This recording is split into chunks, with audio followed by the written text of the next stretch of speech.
folks. This is X from TPOT Media. Open your mind and wake your black ass up. You know what time it is. Hit that damn like button as you make your way in the door. Grab a seat, settle in, get ready. It's the Grown Man Hour with your host, my man, Bernard Riley.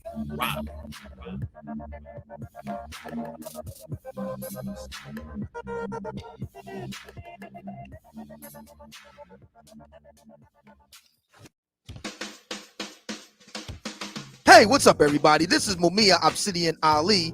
You know who I am. I need no introduction, right? And you're listening to the Grown Man Hour with my man Bernard Riley, heard weekdays right here on YouTube. What do you think about that? How about that? Now let's get back on with the show. Thank you. What's up, good people? We are back in the building. I'd like to thank everybody for coming on through. Make sure you hit that like button on the way in, whether you're catching it on after it's uploaded or you're catching it right now. Make sure you hit that like button. Let everybody know you're here. As you already know, you see it in the title and the thumbnail. We will be joined by Locario. Mr.Locario is in the building. About to be bringing him up in the back chat real soon. But as always, I shout out to people that make it in bright and early with the first comments. Aaron B in the building says LMAO, man, like Macario, like Mr. Locario. Awesome. Shout out to my man Al Boogie. He says should be a barn burner game week on the Grown Man Hour, aka nigga shit starts after the 3 hour mark. No, we keeping the nigga shit to a minimum today. We keeping it to a minimum. We got Mr. Locario first time here, man. We gonna act like we know how to act today. But Christopher Daylay in the building. What is going on? Shout out to you. Welcome aboard. My man Nick Penn in the building. Shout out to you. See the God in the building. What's going on? This is April MC. I think, yeah, April MC. Shout out to you. Coach Salam. Seeing a couple new people in the building. He said Locario is the best dating coach. Hey, I'm gonna tell the story after I bring him up. I didn't know what the hell a dating coach was until I saw Locario. He was the first person in this space I ever encountered when I was just, passing through post-divorce type. Actually, I'm about to go on and bring him up. We're going to go ahead and start that conversation right now. Without further ado, let me unmute him, make sure everything is good. Without further ado, Mr. Locario, welcome to the show. What up? What's going on? How's it going? What is happening? I need sound effects. I had some sound effects, then my computer broke.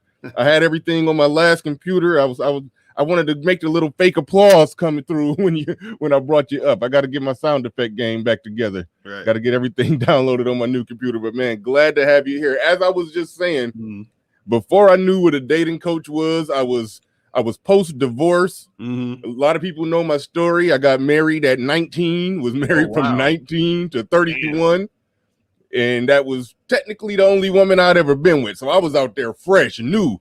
I was a 31-year-old baby out there in the game, so you could imagine how I was just running into. I was like, damn, this how women act? I was blown away. So I just went on Google or YouTube, just typed some stuff in to see if I was the only one seeing this shit.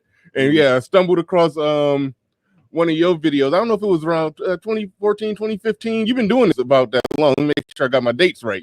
How long you been doing this? Man, I've been doing this since like 2007, 2008. You know what I'm saying? Okay, so yeah, so yeah, that explains it. Your video is your YouTube video is one of the first ones I stumbled into, and then so yeah, that was when I first start getting a little game coaching from you, man. Way back in the day. It was a long time ago. Much years later, I stumbled into the Black manosphere as a whole. But you was one of the first ones I ran into. That's why I was a little. I don't like to say it, but a little starstruck when you just showed up in my chat that time, man. A little starstruck. Nobody, come on. A little starstruck. I was like, damn, that's Locario. But man, I'm glad to have you here. Let's start. I normally start out by asking people how did they even get into this space or get involved in all of this. But like you said, you've been doing it forever. So just explain how you got into not just this YouTube thing, but just the business overall. Yeah. So before I was coaching, I actually I used to be a rapper, so I still rap here and there just for fun, but I used to be a rapper. I almost got signed like 3 times and stuff. And there's a lot of industry stuff that I wasn't really feeling, so I kind of fell back from it. And then I kind of didn't have the same love I did for it. So I was like, you know what?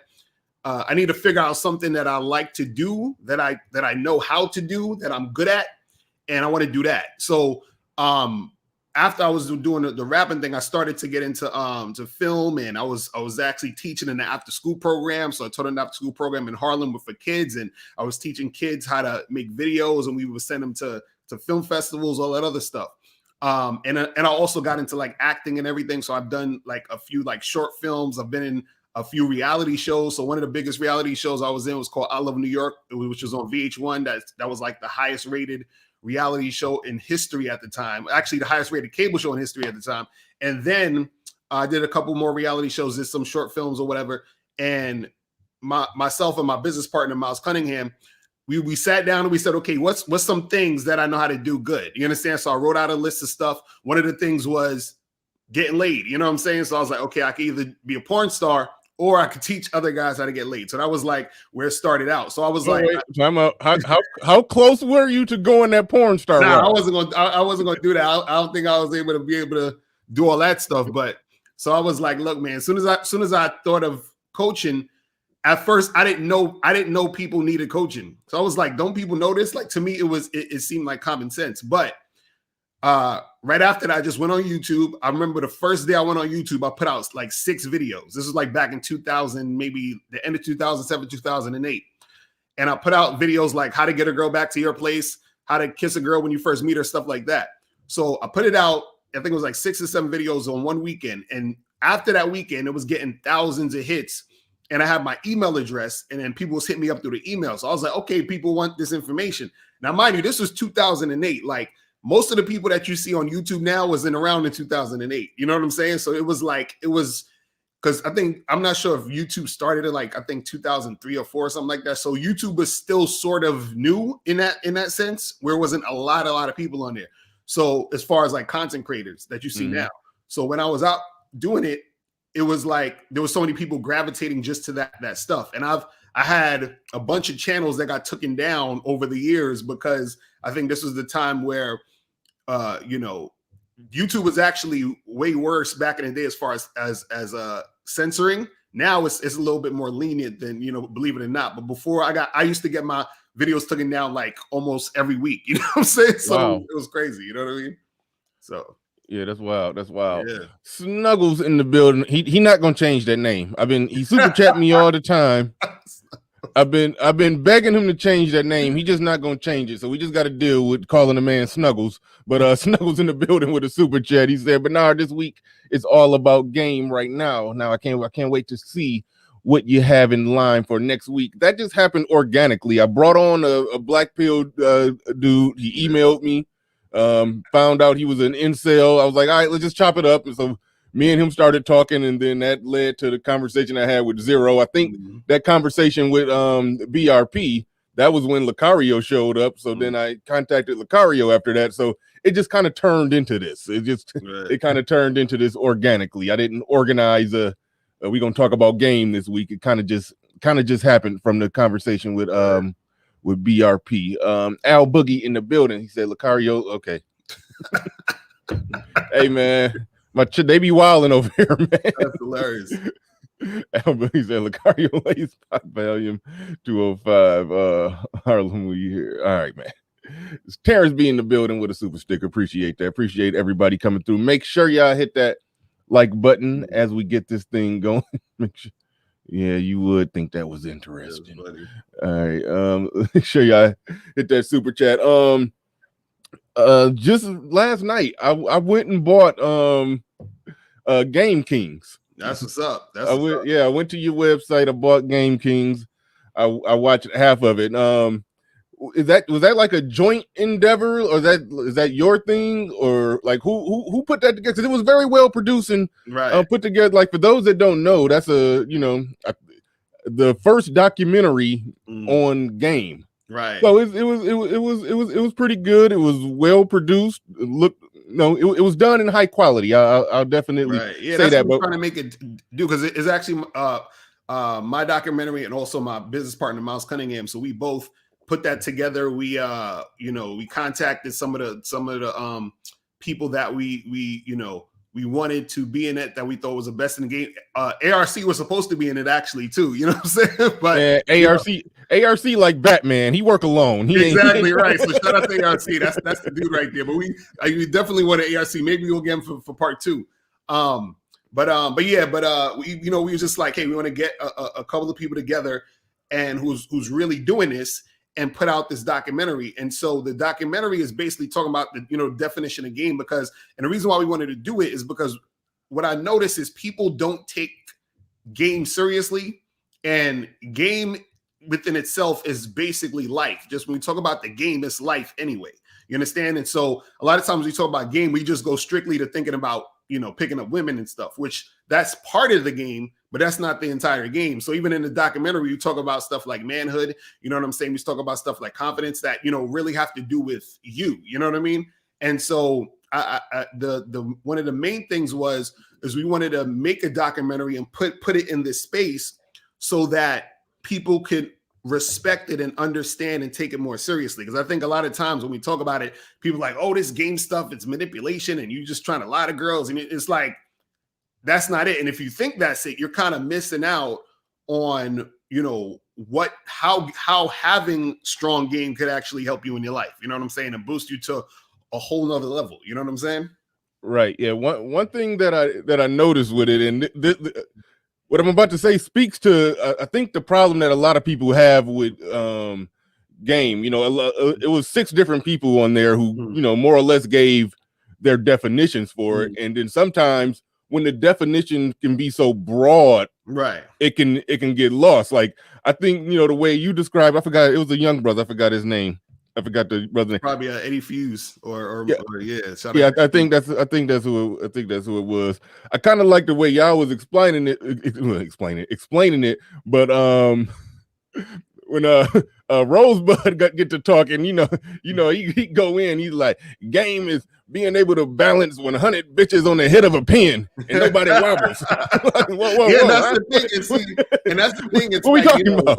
Right, because you got to, and that's the hard part about it, because it's like 7 different ways of talking about the same thing. Because if you break it down, it's all talking about the same thing. And I think, like, I try to simplify it as much as possible, because even when we shot the documentary, we shot my scenes and my partner's Miles Cunningham scenes last. So what we try to do is sort of like take everything that was already shot and put it all together and make it, tie it in a nice bow so we could even simplify it even more. So when I tell people as far as what game is, or the definition of game, is this: well, game just within itself, when we say game, we're talking about life. Game is synonymous with life.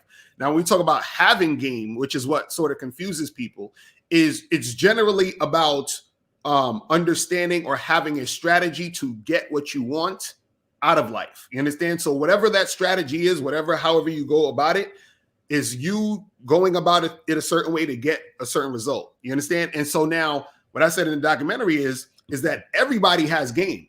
But the thing is that it's a difference between, is your game weak or is your game strong?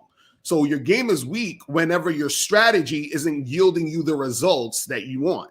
Your game is strong when it is. So it's strong when you're getting what you want. It's weak when you're not getting what you want. So I always tell people, a baby has game. A baby is like, I gotta cry. If I cry, my mother or father is gonna feed me or change me or whatever it is. So they know that making this sound or putting this energy out is going to yield me this result. You see what I'm saying? So anything you're doing, this could go for trying to get a job, trying to get a girl, negotiating a price on a car, whatever it is like, you have to know how to do certain things to be able to get what you want. You see what I'm saying? And that's really all it is, if we're like simplifying it. Now we can go into more complex things, but that's the way I simplify it, so people just understand that, just sort of have a clear understanding of it. You know what I mean? Yeah. How much of it do you just think just comes down to an individual's social skills? How much of it just comes down to that? It's not really that this person has game or don't have game. This person just is a better social creature than the next guy. How much of it is just that? Well, yeah, that could be it too. Some people may naturally have a easier time socializing than others. But the key is that the person who has a terrible time socializing with others can learn how to be a person who has a easier time socializing with others. So that's the interesting part about stepping up your game or having game. Because, for example, if you're this type of person who's nervous to talk to people, it's kind of socially awkward, you don't really know what to say in certain situations, that's something you can actually practice. You understand? To get better at. You understand? So the thing is, like, for example, myself and also you, we do, live shows. We know how to actually talk to people for hours and stuff.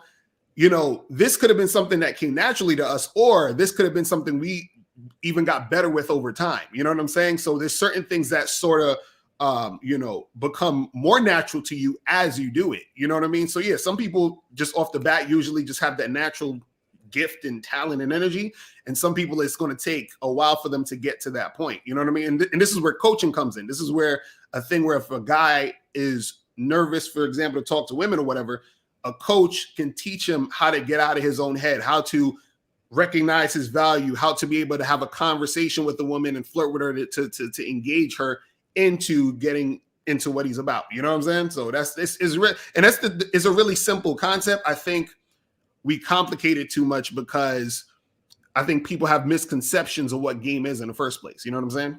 Right. Black Wolf in the building. Told you, man, they be wilding over here. Black Wolf doing a commercial. Says, coming soon. Masculine energy simp repellent. Tell that simp the tricks have him pegged. Simp repellent, no refund. Salute Locario and the captain. Shout out to Black Wolf Inc. with the he be advertising a masculine energy snow bunny hunting gear, all kind of shit. All right. Coach Ali Corner in the building. He says, what's your cash app? Locario want to show some love. Shout out to Bernard in the chat. Up, man. I forgot my cash. Actually, my girl knows the cash app. She's in the chat. April, if you know the cash app, you can put it in the chat. But appreciate it. Okay. What's going on? Okay, look, I think she dropped it already. Okay, cool. Is that it right there? Yeah, that's the cash app. All right, yeah. Go ahead and hit that cash app. Oh, we got Ty City in the building. He says, where can I see the documentary? You can go ahead and answer that question. Yeah, so you guys can check it out. Go to Mr.Locario.com. That's MRLOCARIO.com. So you can go there and you could purchase the documentary. Or if you want to see the documentary for free, you can join my Bad Boy membership program. So I have a membership program called the Bad Boy membership program. Go to badboymembership.com. And in that program, you get 45 through 90-minute audio and video dating advice tutorials every month. And so when you join that, the Game Kings is on there for free. Shout out to my dude Steve the Dean in the building in the chat. He's also in the Game Kings too. So shout out to Steve. You gotta get Steve up on here, man. Steve got heavy game. So, yeah. Right on. Black Wolf Inc. in the building says, Locario, once again, thank you. I overcame a lot of issues I had, and I can't thank you enough. Shout out to the broke down super. Okay, I don't even know if you know who that channel is. He making fun of break down a woman's perspective. Shout out to Black Wolf. Shout out to Black Wolf. Ty City in here. Trying to find Steve the Dean's comment. There you go, right there. Shout out to you, Steve the Dean in the building. Steve, what up? Salute. All right. So let's get into that now. You kind of already gave your more or less definition of game. So when it comes to game, and I'll just touch on this. Because this is something I said on the show, and I guess you can comment on this. When people try to say that game does not matter, or it just matters just how you look, or that, the best way that I can explain it is looking at sales. If somebody if you get 10 people that have to sell some watches and they all got 40 appointments that they go to, that way, they can't make the argument that this person when it comes to the dating game. Like, let's just say what Locario is selling, he's selling a different product than what I'm selling. I'm selling a different product than what Ty City's selling. So then they could say, oh, this person has a better product than that person. But if everybody selling watches, which is the same product, but somebody can do 40 interviews or appointments and sell 20 watches, and the other person only can sell 10, and the other person only can sell 5. Clearly, the person who sold 20 did something better in his presentation to where you could say that, you know, he definitely has more charm, wit, charisma, or just ability to sell himself and or the product. Right. So that's the way that I describe how game matters. But to what degree would you say how that person actually looks matter? Because that's what happens whenever I venture off. Sometimes I regret doing it. When I venture off into having a black pill or incel topic, a lot of those guys come out the woodwork, and I'm like, oh, what have I gotten into? But that's all they on. They're just the looks. Right. So let's speak on that. The degree in which looks matter versus the degree in which game matters. Right. Well, this is the interesting part, because some people say, well, you know, game doesn't work, and you have no choice but to play the game. So it's not like if it works or not. It's, you know, you're going to play it as long as you're alive on this earth. You know what I'm saying? But and even, you know, we could say beyond that, you know, if we want to get into some deep stuff, but that's a whole other story. But as far as the whole looks thing, looks is still part of game. So the thing that what people think is that when they talk about game, they think we're just talking about mouthpiece or having charisma, and they take the looks out of it. Your look is also still part of your game. That could still be your strategy to get the girl. So for example, if I know that I have a particular look that a certain girl is going to like, or she's checking me out because of my looks, I'll use that to my advantage to try to get her if I'm trying to get her. You understand what I'm saying? So it's not separate. The looks aren't separate. It's part of the whole package. You see what I'm saying? And so it's not just this, is it looks and game? Is it game and looks? Looks is part of the game. Game is encompasses everything.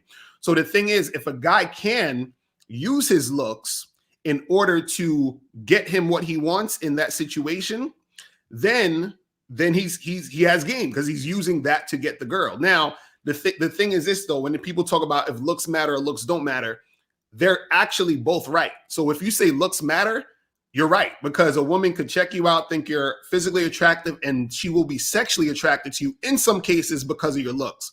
Then you could also say looks don't matter, because you might not necessarily be a woman's physical type 100%, or she may not even think you're like the most attractive guy.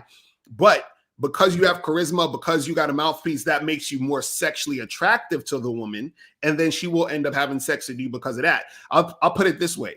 Think about if you were like, let's say, for example, you talk about getting a college degree, right? Somebody might say, well, it matters to get a college degree to get a good job. And you can say, yes, that makes sense. If you got your college degree, got your master's degree, you'll get a well-paying job because you have that. So it matters that you got the college degree. But on the flip side, it doesn't matter if you have a college degree, because you can still get a well-paying job, or you can still make a lot of money without the degree. So you can get it with the degree, or you can get it without the degree.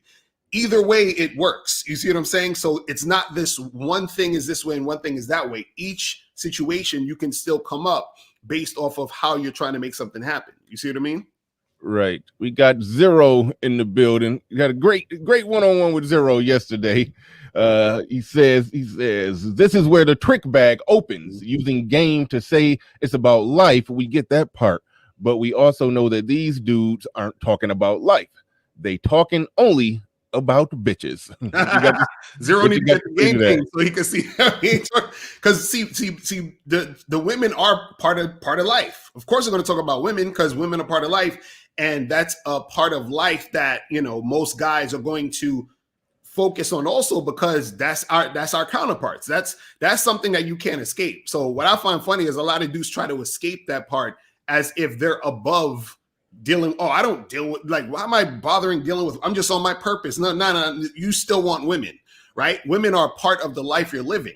You understand? They're part of it. Now you can choose not to deal with them, but it's still a part of life in general with men are dealing with women. You see what I'm saying? So it's not this thing where we're trying to trick you into, you know what I'm saying? Like, oh yeah, we're just saying, no. It's everything. This is what people don't understand. And this is why I think it's important for people to understand the game, because if you're making it just about women, that's when you're messing up the whole situation with the game, because it's not just about women. And I tell people, and shout out to Steve. Steve always says this. He's like, look, the game ain't about women. You understand? The game is about you. We actually are teaching manhood to these men. That's one of the main focuses when it comes to this whole thing. It's about masculinity. It's about manhood. It's about yourself. It's about you understanding who you are.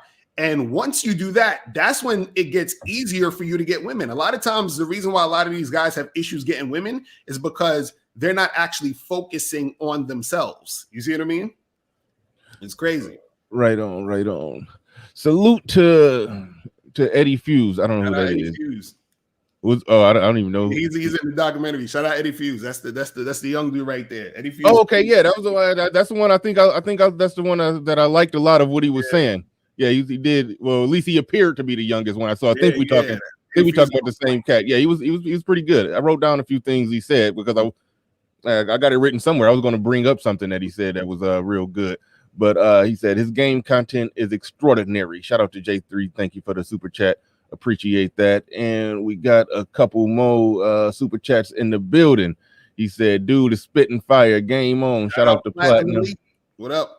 Shout out to Platinum. And Steve the Dean came through with a heavy-handed super chat. He said the game has nothing to do with women. So why get upset over a perk?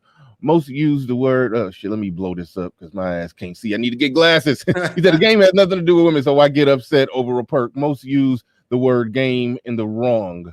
Women don't want males who cry like women. Okay, oh shit, here we go. Go easy on them, Steve. Go easy on them. He said they want men who have power and walk away. Respect Locario. Great interview, Bernard. Just some support for the two of you. Shout out to Steve the Dean. Appreciate the heavy-handed super chat. Let me guess I got the mod yet. Well, when I get a chance, hold on, I'm gonna have to give you a range up in here. but yeah, appreciate the support. Appreciate the support. Okay, so where do you think most guys go wrong with the game? Is and we talking about bitches. Let's let's go. Let's talk about the women. Let's do it. We talking about the women. I understand this. I do like the broader aspect of game because like I noticed it when I started when I sold cars very briefly. I just would see dudes just take that individual who walked on that car lot, had their guard up, like how women have their guard up when you talk to them. The person walk on that lot like arms folded. I'm just looking. They like basically just shooing. They giving a nuclear rejection to the car salesman. Look, go on. I'm just looking. But then that car salesman's job is to mind fuck that person into making a $50,000 life decision. So I was just sitting there looking at that like, wow, these dudes, they know how they got game. So that's when I first realized it from a broader perspective that had nothing to do with women. It's something in verbal communication is that some people got it and some people don't. And that was when I was first realizing, whoa, I ain't got it. I can't. If I got to do what he just did right there, I'm not going to be able to maintain this job. So that's when I first realized game in a broad sense. But when it comes to women, what's the main thing that you think brothers are, or men in general, are doing wrong out there? What's the first mistake that they making when it comes to women? Well, this is the issue. The problem is the reason why a lot of these guys have issues is because most guys are unattractive to women. You understand what I'm saying? That's the main thing. And when I say unattractive, hold on. When you say that, that's why I'm one of them choosing signals dudes. And we're gonna talk about that because I understand that. Hey, I might not be attractive to this chick, and I'm fumbling through it. This is what I'm saying. And not even when I say unattractive. See, that's the thing that confuses guys. As soon as I say unattractive, they think about looks. No, looks can have part of it. When I say unattractive, what I mean is men are overall unattractive to women to most women. And the reason why most guys are unattractive to most women is because most guys aren't confident. You understand? Most guys don't actually see themselves as valuable. So when they step to a woman could already see that this guy is a lame, that this guy is corny, that this guy, he's insecure. Because understand this, let's say you talk to a woman and she's, let's say 28 years old, right? And let's say she's been getting hollered at heavy since she was 18. So she has 10 years experience of a bunch of guys trying to holler at her. You understand what I'm saying? So what happens is that she gets used to hearing the same old same. She gets used to the same type of energy. So what happens is, because women can't get with every guy, because women can't have sex with every dude, what it is, women will have a filtering system. So what happens is that when you approach a woman and she can see that you're nervous or kind of awkward or whatever, she's okay. She's like, okay, he's one of these guys. Let me just cut him off real quick, or let me ignore him, or I'll use him for attention, whatever it is. So she knows, since he's lame and since he's corny, I'm going to put him in this category, or I'll reject him really quickly. Now, there are some times where women, they're, scorned over something that happened in the past, or they just got issues where they'll just have that negative energy just in general with anybody. But generally speaking, what happened is that women will assess who is approaching them, who's coming at them, who's interacting with them. So a lot of times when you're a guy who has confidence, when you're a guy who's comfortable with himself, you're a guy who knows how to have a conversation with a woman, a lot of times women are more receptive to you. You understand? And also, if you're the type of guy who knows how to dress well, you know how to put yourself together, you smell good, all of these things coming together, when you approach and talk to women, she's more receptive. See, what guys don't understand is this: women judge themselves based off of the type of guy that approaches them. So, for example, Bernard, you looking nice and suited. You understand what I'm saying? You got your hair cut, shaped up. You're looking great. Now, if you approach a woman, most women will be receptive to you because just straight off your appearance, because they're like, man, this guy must have something going on. He got this look that looks like he's a guy that actually makes something happen. So what she's thinking in her mind is, the guy who I perceive Bernard to be is the type of guy that I can attract. So this is why a woman will be more receptive to you, because you being on point is her feeling like she's able to attract men like you. Now, if you're a guy who's bummy, if you're a guy who's kind of like, look like he ain't got nothing going on, if you're a guy who don't know how to talk to women, once you approach her, she's offended that a guy like you who's bummy or whatever it is approaches her, which is why she'll repel you. She's like, oh, I don't want to talk to this guy, because she's basically saying, hey, damn, this is the type of guy. Why am I attracting these bums? So it's like the flip side. It's just like when we see a girl who's a dime, or we think is a hot chick, and let's say she's checking us out, she's giving us choosing signals or whatever, right? Or let's say we approach her and she's receptive to us. What do we think? We're like, man, I got some game. Look at the caliber of women I can get. Women are the same way. When you approach them and you're on point, they say, damn, look at the caliber of men who approach me. You see what I'm saying? So just by a man being on point as far as his appearance, his confidence, his mouthpiece, all of these things together, that's going to make women more receptive to you. You see what I'm saying? And this is what guys don't understand about game, is that you got to understand that aspect of it. And I think a lot of times what happens is, but the reason why guys don't know how to attract women is because they don't understand that aspect from the female's point of view of understanding what she's attracted to, the stuff she's going through when she's dealing with women, with men. You understand? Because imagine you're a woman, you get a lot of guys trying to holler and they're all saying the same thing. You know what I'm saying? You're going to be like, what's the difference between all of y'all? And this is why I always tell guys it's not just about looks, because women have no problem getting a good-looking guy. That's simple for a woman to get a good-looking guy to give her attention and want to take her out and hook up with her, whatever. That's easy. I've dated plenty of women. They show me their inboxes on Tinder. They show me their DMs.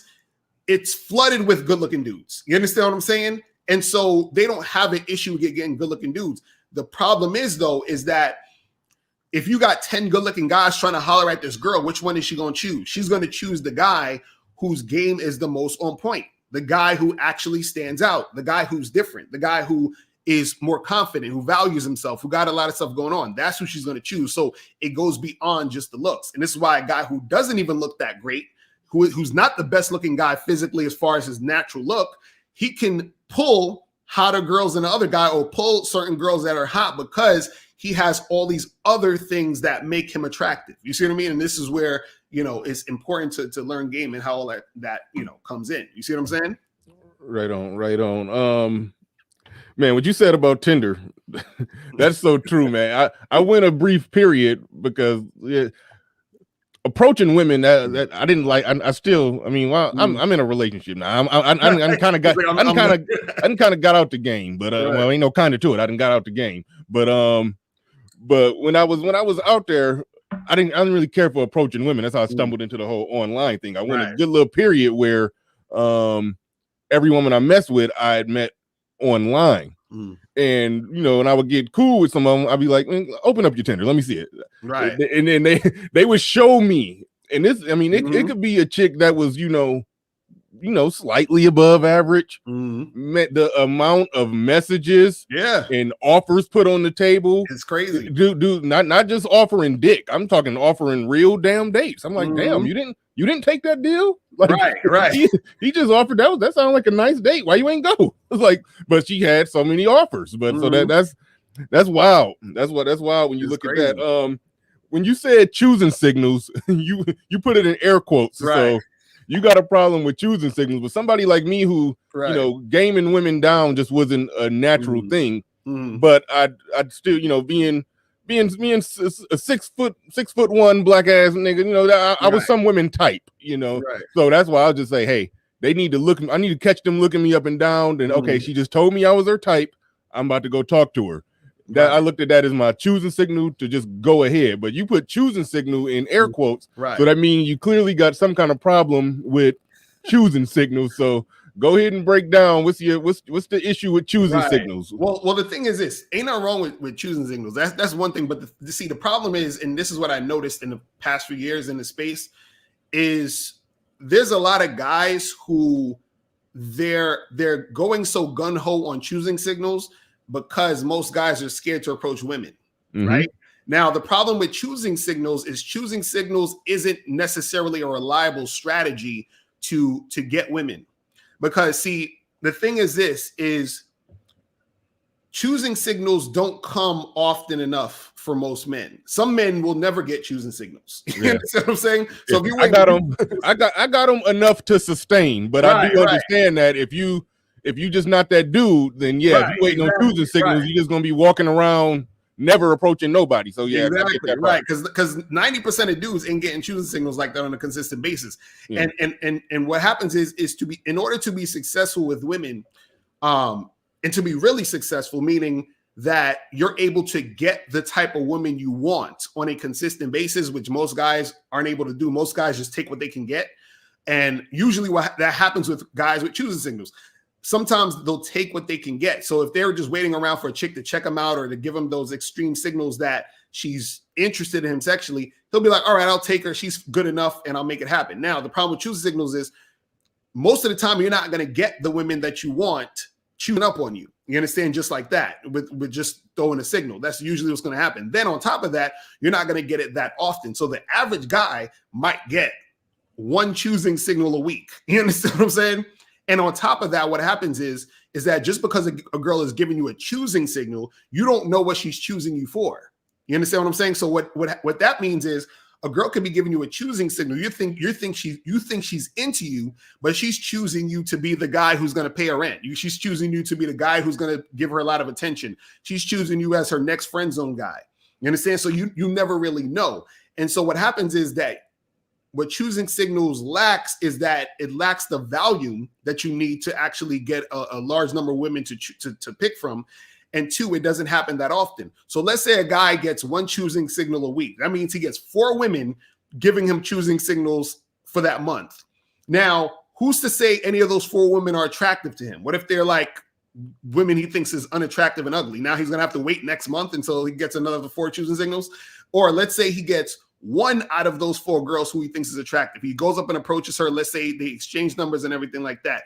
He exchanges numbers with her. He calls her or texts her to try to set up a date. And then she doesn't respond to his text. And she's like out of there. Nothing happens. So now he has to wait for another choosing signal. You see what I mean? So he's waiting all this time and nothing's really happening.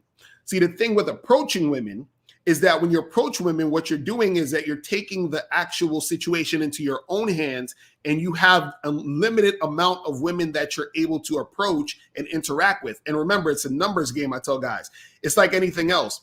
And for example, with sales, you have to get to a large amount of people in order to get a certain amount of sales. It's the same thing where, for example, if you watch a musician or something or artist, you can go on any of these rappers, singers, music videos on YouTube. They might have 100 million views on their video, but what is that compared to their record sales? See, it's volume, and then you get a certain outcome based off that value. You see what I'm saying? So that's how it works all across other situations. But for some reason, guys think that they're going to sit there and wait for women to just keep checking them out and giving them those signals and just rely on that, when it's a strategy that doesn't yield the best results. And what happens is that it makes you more, it makes your game weaker, because what happens is that part of you interacting with women, approaching them, talking to them, that makes your mouthpiece stronger. That makes you more used to interacting with women. By waiting for choosing signals, what happens is that your mouthpiece gets weak. It's almost like, it's like not going to the gym. If you don't go to the gym for a while, your muscles are going to get weak. You understand? If you're constantly going to the gym consistently, you're going to get strong. You're going to strengthen that muscle. So you're strengthening your game muscle by actually going and approaching and talking. You're weakening your muscle by sitting back and waiting for signals. Because even if you do get that girl who chose you, and let's say you like her, she likes you, whatever, usually you won't even be able to maintain it. And that's a big thing in the game where dudes can't maintain women. You're not going to be able to maintain it because you don't have the strength and the know-how, and your game isn't strong enough to maintain the woman long term. You see what I'm saying? Because you have no real experience dealing with women on consistent basis. You see what I'm saying? Yeah, right on. Platinum Elite back in the building with a super chat. He says, if guys had game, they would not have to be Black Pill or MGTOW. Steve the Dean back in the building says, game 101, own it, stand on it, know why you move, back it up, can you walk away?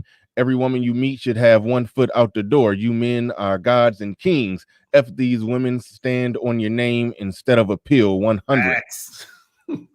Shout out to Steve the Dean. We got some more super chats in the building. Y'all give me a second. I gotta dig them up. Hopefully they didn't disappear on me. Give me 1 second, fellas. Y'all make sure I hit the like button. We got 332 people in the building, and as usual, I always forget to like my own damn stream. So I just hit the like button. It's only 113 likes, 324 people in the building. Come on, fellas. We need to get that up. That could be at 200 easy. Let's get it up to 175. Let's get the likes up. Let's get the likes up. But who else we have in here on the super chat? Corner Store Podcast in the building. He says, epic week, Bernie, great content. Hey, trying to get the people what they want. trying to. But it happened organically with that interview with BRP, the black pill. I use air quotes on the incels because he said he can get women, but he said is after after they done been I guess we'll get into that. He said after they've got some miles on them, over 40 chicks and they body counts and all that. No, well, yeah, he did go there on the body count. All that body count stuff is nonsense. So we can get into that. Okay, let's go on that, because I have heard you say some interesting stuff on the body count. That's the next thing we just gonna hop right on the body count. Michael Merriweather says a debate. We ain't trying to do a debate between Zero and Locario and this bitch broke dude would be interesting. Whoa. All right, I ain't even. Let's do it. Oh shit! Here we go. Where we at? I know I had somebody else. I think that was it. Right. I apologize if I missed anybody's super chat, but no, I think that was it right there. Now, so let's get on that. A lot has been said about body count in this space. My opinion on it, if she carry herself well, present herself well, don't just walk around with evidence on her sleeve that she just been out there wilding. Don't got a trail of kids by a bunch of different kids by a bunch of men following behind her. I feel like at the end of the day, one, you're not going to know. You just gotta take her word. So I think more weight is in how she present and carry herself than the actual miles on the cooch. But anyway, that's my opinion on it. But you've definitely had some good things to say on that. So go ahead, you got it. Yeah, I mean, well, the thing is, unfortunately, in this space, a lot of dudes they're so concerned with women's body counts because they're hearing a lot of misinformation about this stuff. Meaning, like they'll say, you know, I've heard stuff where guys are like, well, a woman can't pair bond if she had a bunch of dudes. Or they'll say like, you know, the sperm lives in her forever and all this other stuff. I've never bought that one for the record. The sperm, they said the sperm get attached to her brain cells or something like. Yeah, I've never bought that. Right. So they're saying all these things, but what they don't understand is that it's not the body count because what guys will say is if a woman having sex with a whole bunch of dudes, that messes her up and she's not able to pair bond. A woman can bond with a guy who she's basically going to bond with naturally. And what I mean is this: people got to understand that when it comes to relationships, right? It's about actual compatibility. This is what people don't understand. So, for example, you may meet a woman and y'all get into a situation, and you're gonna be like, "Oh, she can't bond with me because." You know, she had too many guys with her and yada, yada. No, she couldn't bond with you because y'all weren't compatible. It's that simple. She's going to get with another guy who she's going to bond with perfectly. You understand? Because those two are compatible.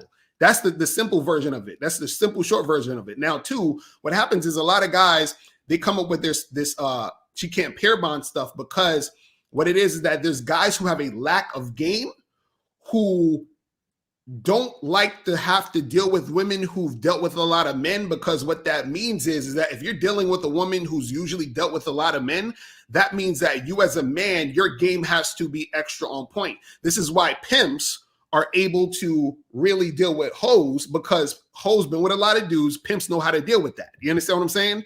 Most guys don't know how to deal with a woman who's been with a lot of men. So therefore they want the woman who's a damn near virgin so that it's easier to deal with her. I get it. That makes sense. Now, the thing is not about the sex though. What happens is this: a woman could have been with 50 guys and not had sex with any of them. You understand what I'm saying? And be a virgin, goddamn it. You understand? Be damn near virgin.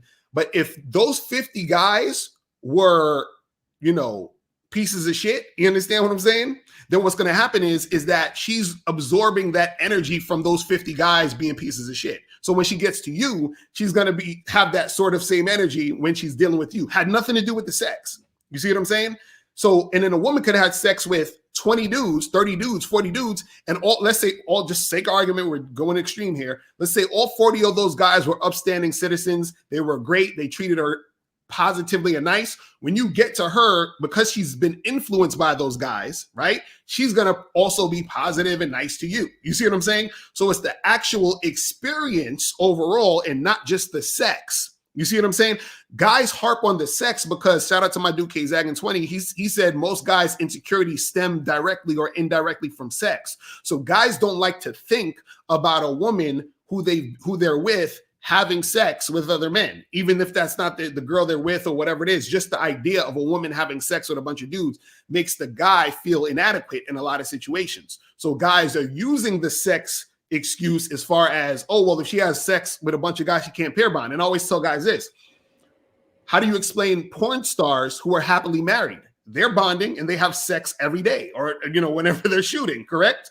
How do you explain swinger couples? Swinger couples, the keyword couple, those are couples who are actually in a relationship who go to parties and have sex with other couples. You understand what I'm saying? So the woman's body count is increasing and she's still bonding with the man she's with. How do you explain people in polyamorous relationships? You understand? These people are bonding with the primary partners, their girlfriends, wives, whatever it is. And these women are still having sex with other men in some situations. So the whole thing about the bonding thing is there's so many situations where you can point to that to see that it's bullshit. You see what I'm saying? But the thing is, dudes, they harp on that because, again, the whole pair bonding thing, truthfully, it's a beta male talking point. And the reason why I say it's a beta male talking point is because beta males are the ones that's usually concerned with owning vagina. And the reason why they want to own vagina is because for them, it's hard to get vagina. So they're like, I worked hard to get this pussy. I want to keep this. You understand? This is mine. Nobody could touch it. Nobody could see it, whatever it is. Alpha males understand that there's an abundance of sex going on because alpha males are the ones who usually get it a lot. You understand what I'm saying? And they're the ones who are the recipients of all this sex that's being thrown around. So alpha males have a different perspective and a different mindset about this because they know that women get down and do stuff. So when I hear guys saying goofy stuff like, well, a woman has to, I heard this on the last show. I think somebody was saying that a woman has to be emotionally attached to you to have sex, which is nonsense. You know what I'm saying? No, right. That's not true. Right, exactly. So it was, I had a woman I was having sex with for a little while, and on our post-sex pillow talk, I found out, oh shit, we got a lot in common. I tried to ask her if she wanted to go out to a damn movie and stuff, and she basically just shot it down. Right. But then came back over 2 weeks later to get it back in with the sex. So right. I was sitting there like, okay, I'm a goddamn piece of meat to her, but guys, we all right with that. But yeah, so no, I never bought that notion that a woman gotta have some emotional attachment or connection. Somebody say that they haven't had enough casual sex. Women can move like men nowadays with the casual sex. And it's crazy. A lot of guys, see, most women actually don't even have a high body count if you actually think about it. Because what I mean is this: most guys will say most guys are ridiculous anyway because they think women don't like sex. And the reason why they think women don't like sex, and again, I said this is a beta male talking point, because most women tell those guys, hey, I got to get to know you. I'm not the type of girl. We need to wait. So this is their reality. Their reality is women have to wait. Women have to get to know you. Women have to be emotionally attached to you.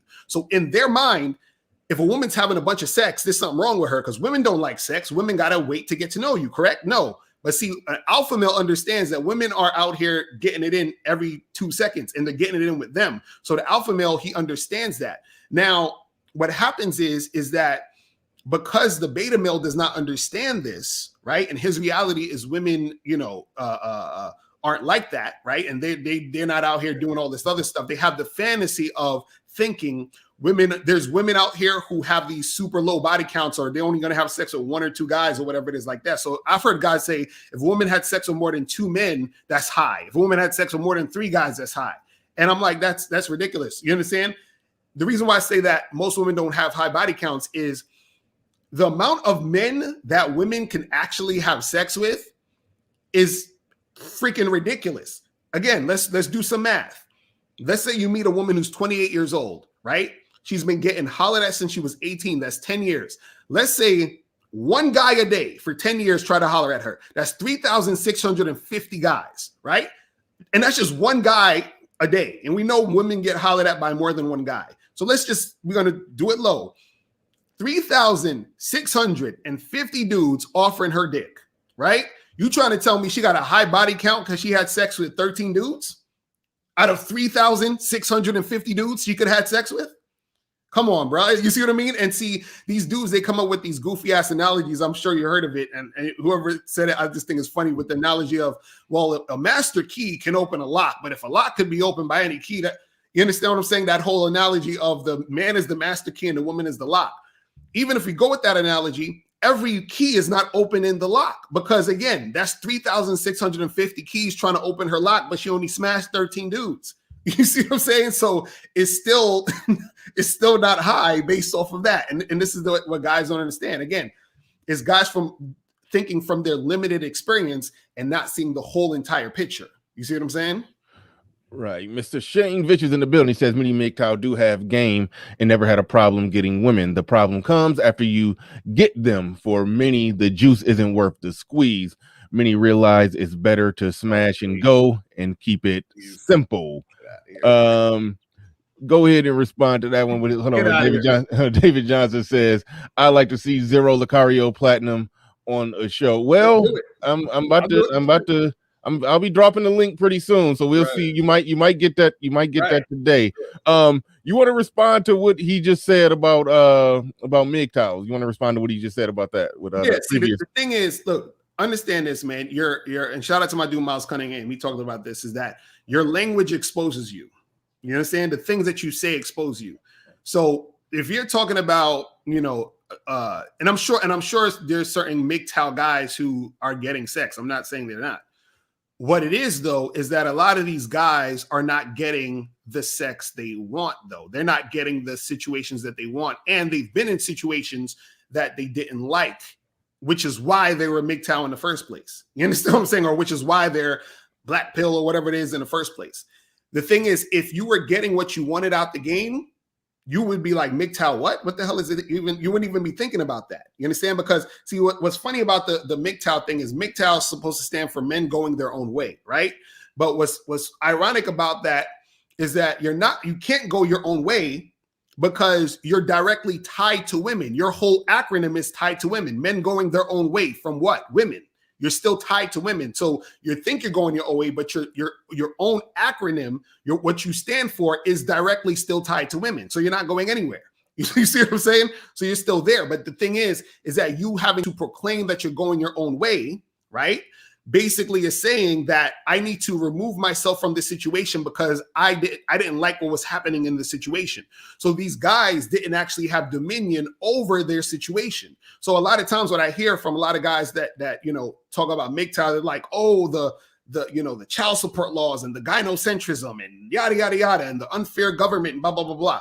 And I'm like, okay, cool, I get all that, but guess what? And shout out to my dude, Mr. Limba channel. I think he said something to the effect of, and I don't want to butcher it, but I'll say it in my own words. He said, I remember he did a video a while ago where he said, women are either going to listen to society or they're going to listen to their man.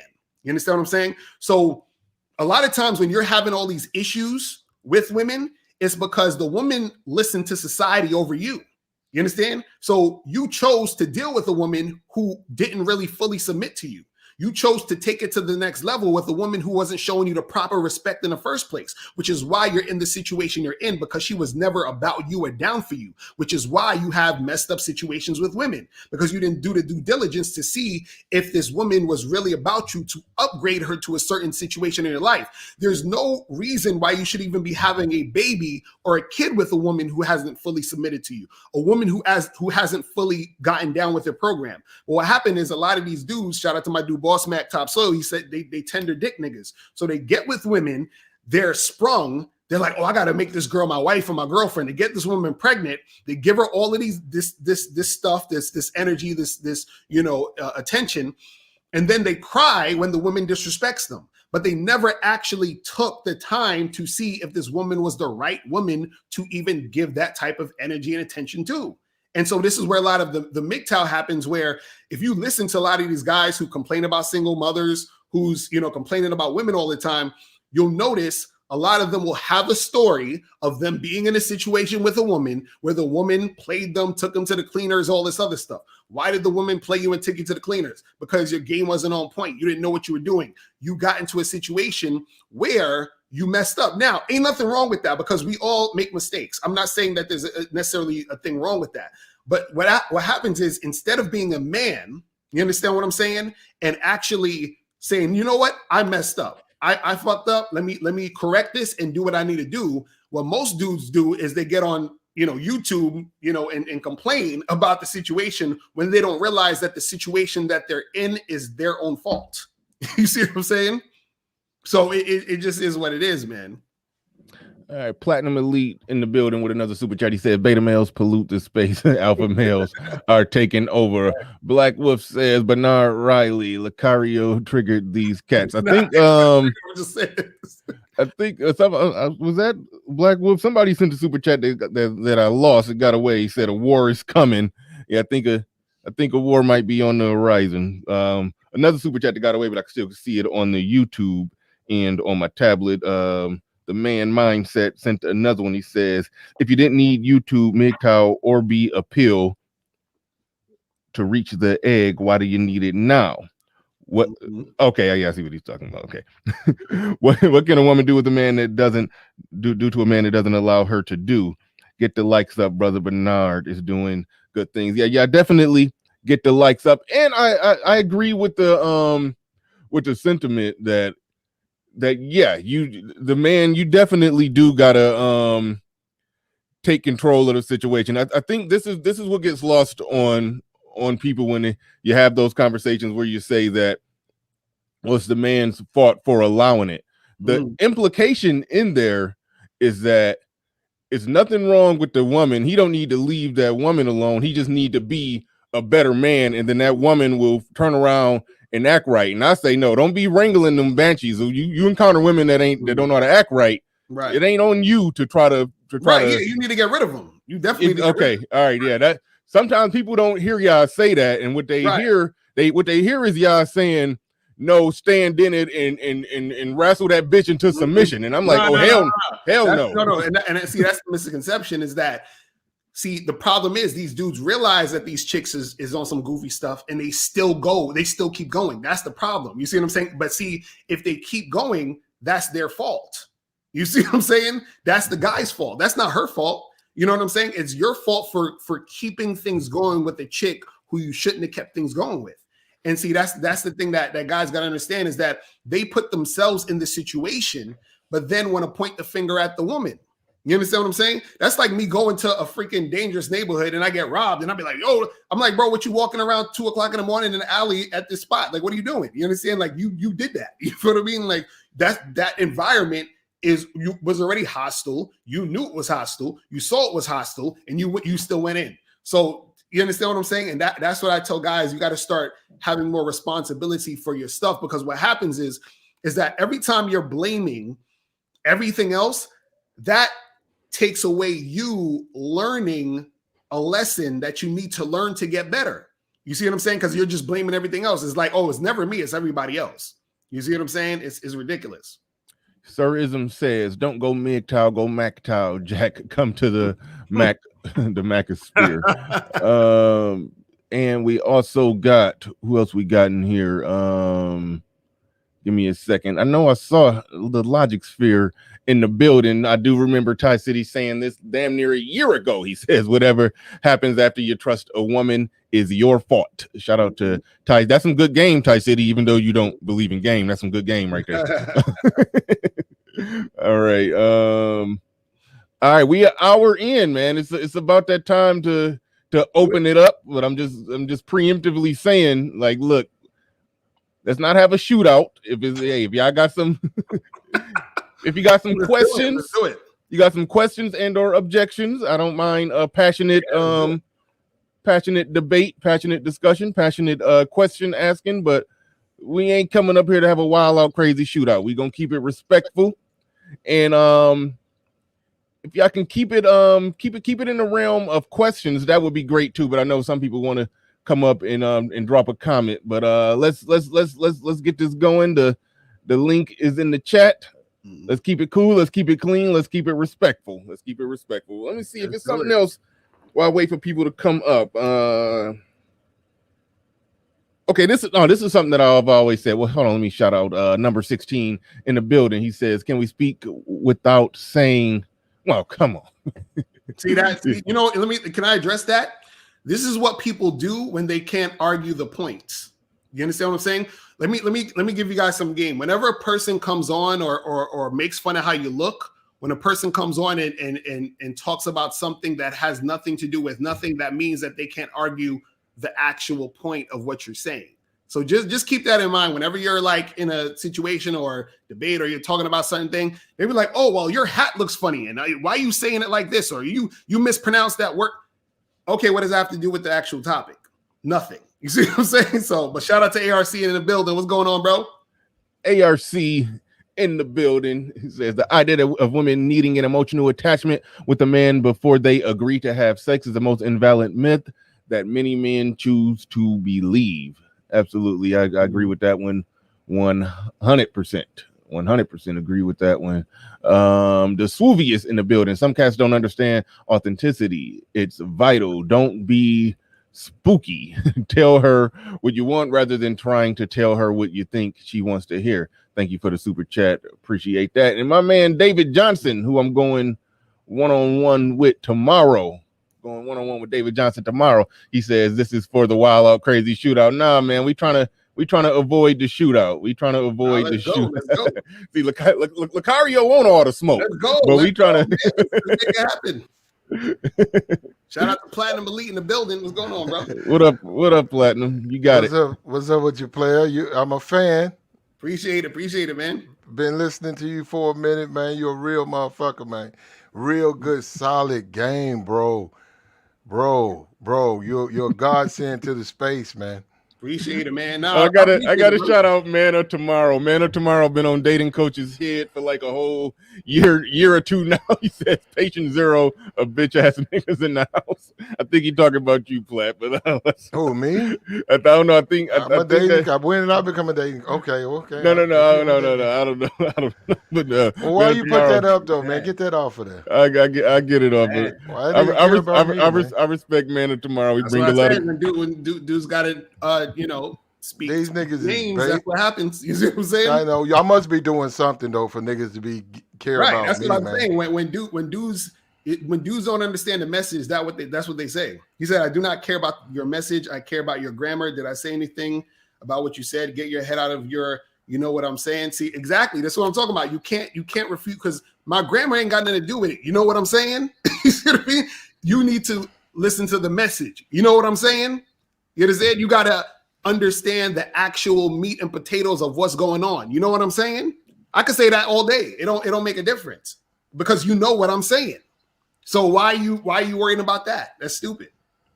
You see what I mean? Like, it's come on, man. Sika Inyang says beta males say happy wife, happy life, and apply this crap to their relationships. It's all BS. Right on. Thank you for the super chat. Appreciate that. My bad. I didn't mean to cut you off, Platt, but you got it. And me and Platt gonna be doing something. Oh shit! All right, got ARC in the building. What's going on, bro? The reality is that guys don't want to deal with the fact that you have to talk to women. You got to be able to have a discussion with them where they want to have sex with you. These guys want women to lay down, give up the goods, and they're beta, and they're simps, and they're tricks, and they don't really fuck with guys like that. I've been trying to be the nice guy. A lot of these guys is bitch broke. They've been hurt by women. They fucked up in the game. And you're right, though, Locario. They still thirsty. That's why everything they do is based off a woman. MGTOW, based off a woman. Right. Black pill, based off a woman. Exactly. Red pill, based off a woman.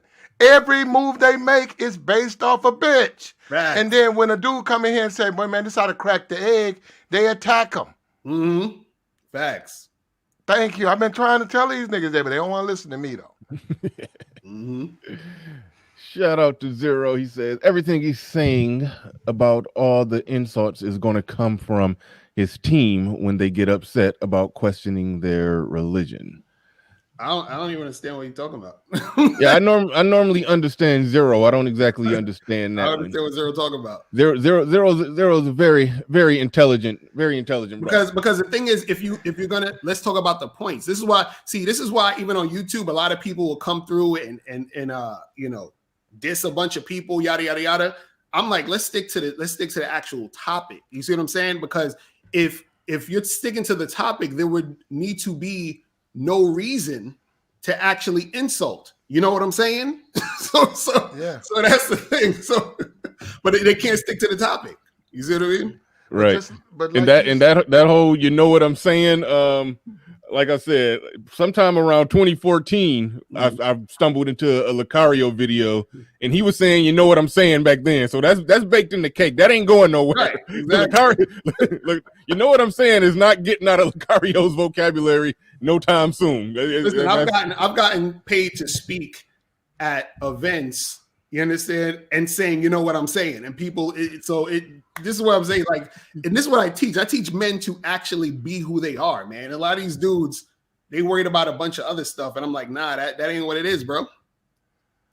Right on. We're gonna go. Well, Darius D says let MOT on the panel debate would be fired. A link in the chat. I don't deny the link to nobody. So whenever I put it out there, anybody can come up unless you have a history of just being an outright problem. So MOT, anybody's welcome to come on up. But Sika Inyang, go ahead. You got the floor. You got the mic. What's going on, brothers? Good morning. So I had two questions and I had a statement. I'm gonna start with the questions first. So to Mr. Locario, really anybody in the panel, do you think that men's access to pornography has affected how they view women. I think ARC said it earlier that men kind of just expect women to lay down, and it doesn't work that way. So do you think that how men view women, as far as them not being a challenge, or at least how they think things should go, them not having to work for sex, comes from how they consume pornography? That's my first question. And then my second question is, I came a little bit late, so I'm not sure if you did this. If you did this already, I apologize. In just a short elevator speech, how do you define game? Right. Well, I'd say this as far as the porn thing. I think I'd say like yes and no. I'd say like it affects men's. I say it affects men's view on women, or I wouldn't say view on women, but it affects how men interact with women. Meaning that if a guy has the outlet to watch porn and use it, and I don't really care if a dude jerks off, whatever. I'm not like one of these like no fap type of dudes. Do what you do. What I'm saying is that a lot of times with the pornography, if a guy is jerking off a lot, that gives him an out to actually say, well, I don't got to approach no women. I can just get this release. You see what I'm saying? So it makes it to where you're not motivated to go out and talk to women, because if you could just get your nut and you're like, all right, cool, I'm good. So that's how it affects it in that way, I would say. And as far as like this game is concerned, I just said, earlier I was saying that the simple way that I put it is having game is just a strategy to get what you want. You know what I'm saying? And I say that people either have weak game or strong game. So I say everybody has game. Based off of your strategy, you're going to get a certain thing or you're not going to get a certain thing. And if it's weak, you're usually not going to get it. If it's strong, you usually are going to get it. You know what I'm saying? And that's how I look at it. All right, cool. David Johnson back in the building with another super chat. He said this should be good. And yes, Bernard, it's only right you end off this phenomenal week with the King David reincarnated. Make sure you tune in tomorrow. Absolutely. We're going to get it in tomorrow. We got to go to ARC. ARC, the notorious ARC in the building. What's going on? What you got? What's up, fellas? I don't want to stay up here too long because I want to let Brother Locario get his shine, man. I just wanted to say, number one, I know most people who follow me know I've had my certain, at minimum, philosophical disagreements with other dating coaches, and others just heated, contentious arguments. But this is one dating coach you've never heard about no beef with me and him. You've never heard about ARC versus Locario. Right. And one of the reasons why, because he's always giving me my props. He's always giving me my respect, and the same in return from me. So I first interviewed him actually back in 2009 on Blog Talk Radio. Before a lot of brothers even heard of Locario. Right. I interviewed him back in 2009. I remember that. Matter of fact, I interviewed him twice when I had my Blog Talk Radio show. Right. So we've always had a lot of mutual respect. Two things I wanted to say, and then I'll bounce down. I wanted to co-sign with two things he touched on. One, the choosing signals thing. That's become real popular over the last 2 to 3 years. But as Locario said or alluded to, I'm not going to totally discount choosing signals. They have their place, you could say. But the reality is, probably if I'm using me, thinking about my life, probably 3/4 of the women I've had sex with, and specifically casual sex with, were women that did not give me any obvious choosing signals. Right. So that to me, in many respects, it can be overrated. And then one thing I said on the video I did on my channel is that sometimes guys can mistake choosing signals. For example, if a woman really wants you as a platonic friend, she'll give you choosing what appears to be choosing signals. But it ain't choosing signals related to I want to give you some pussy. It's I want you to be my next emotional tampon choosing signals. So then the second thing, and this is definitely talked about in this space. I basically touched on this, Bernard, yesterday when you were talking to Zero. This thing about if a woman has had sex with X number of guys, she can't pair bond with a guy. Here's where I'll give some of these guys partial defense. If you're talking about a woman that's had sex with 5,000 dudes in her life, which is possible, maybe I give some credence to that assertion. But if you're talking about a woman having sex with 5 guys, 10 guys, 15 guys, 20 guys, that is such bullshit. That is such bullshit. Like he said, man, it really comes down to compatibility. If all women were to become emotionally attached to their first, why would any woman fuck a second dude? Why? If every woman was to become emotionally attached to the guy that caused them to lose their virginity, why would they ever even think about having sex with a second guy, a third guy, a fourth guy, a fifth guy? Right. That wouldn't even, that don't even make sense, man. So guys go overboard with this, oh man, if a woman is fucked 8 different guys, then it's impossible for her to have a relationship with a guy. No. All the rest of them motherfuckers, like, again, like Carl said, let's say a woman's on her 9th fuck buddy. Them first 8 dudes she wasn't compatible with. Right. She didn't have the right chemistry with, and she knew that. So, anyway, I'm not going to get long with it because I saw you yawning, Bernard. You hurt my feelings yesterday. Whoa, no, come on, man. You was yawning yesterday, man. When I get on you had the line in the show. You said, I have to sometimes budget in an extra hour for guys like ARC. Right. Because when you wait to, I normally do 3 hours. When you come on at the 2 hour and 50-minute mark, I just sit back. Okay, we going another hour. I know we going another hour. So that right now, I'm gonna just shut up and say again, respect to Brother Cario.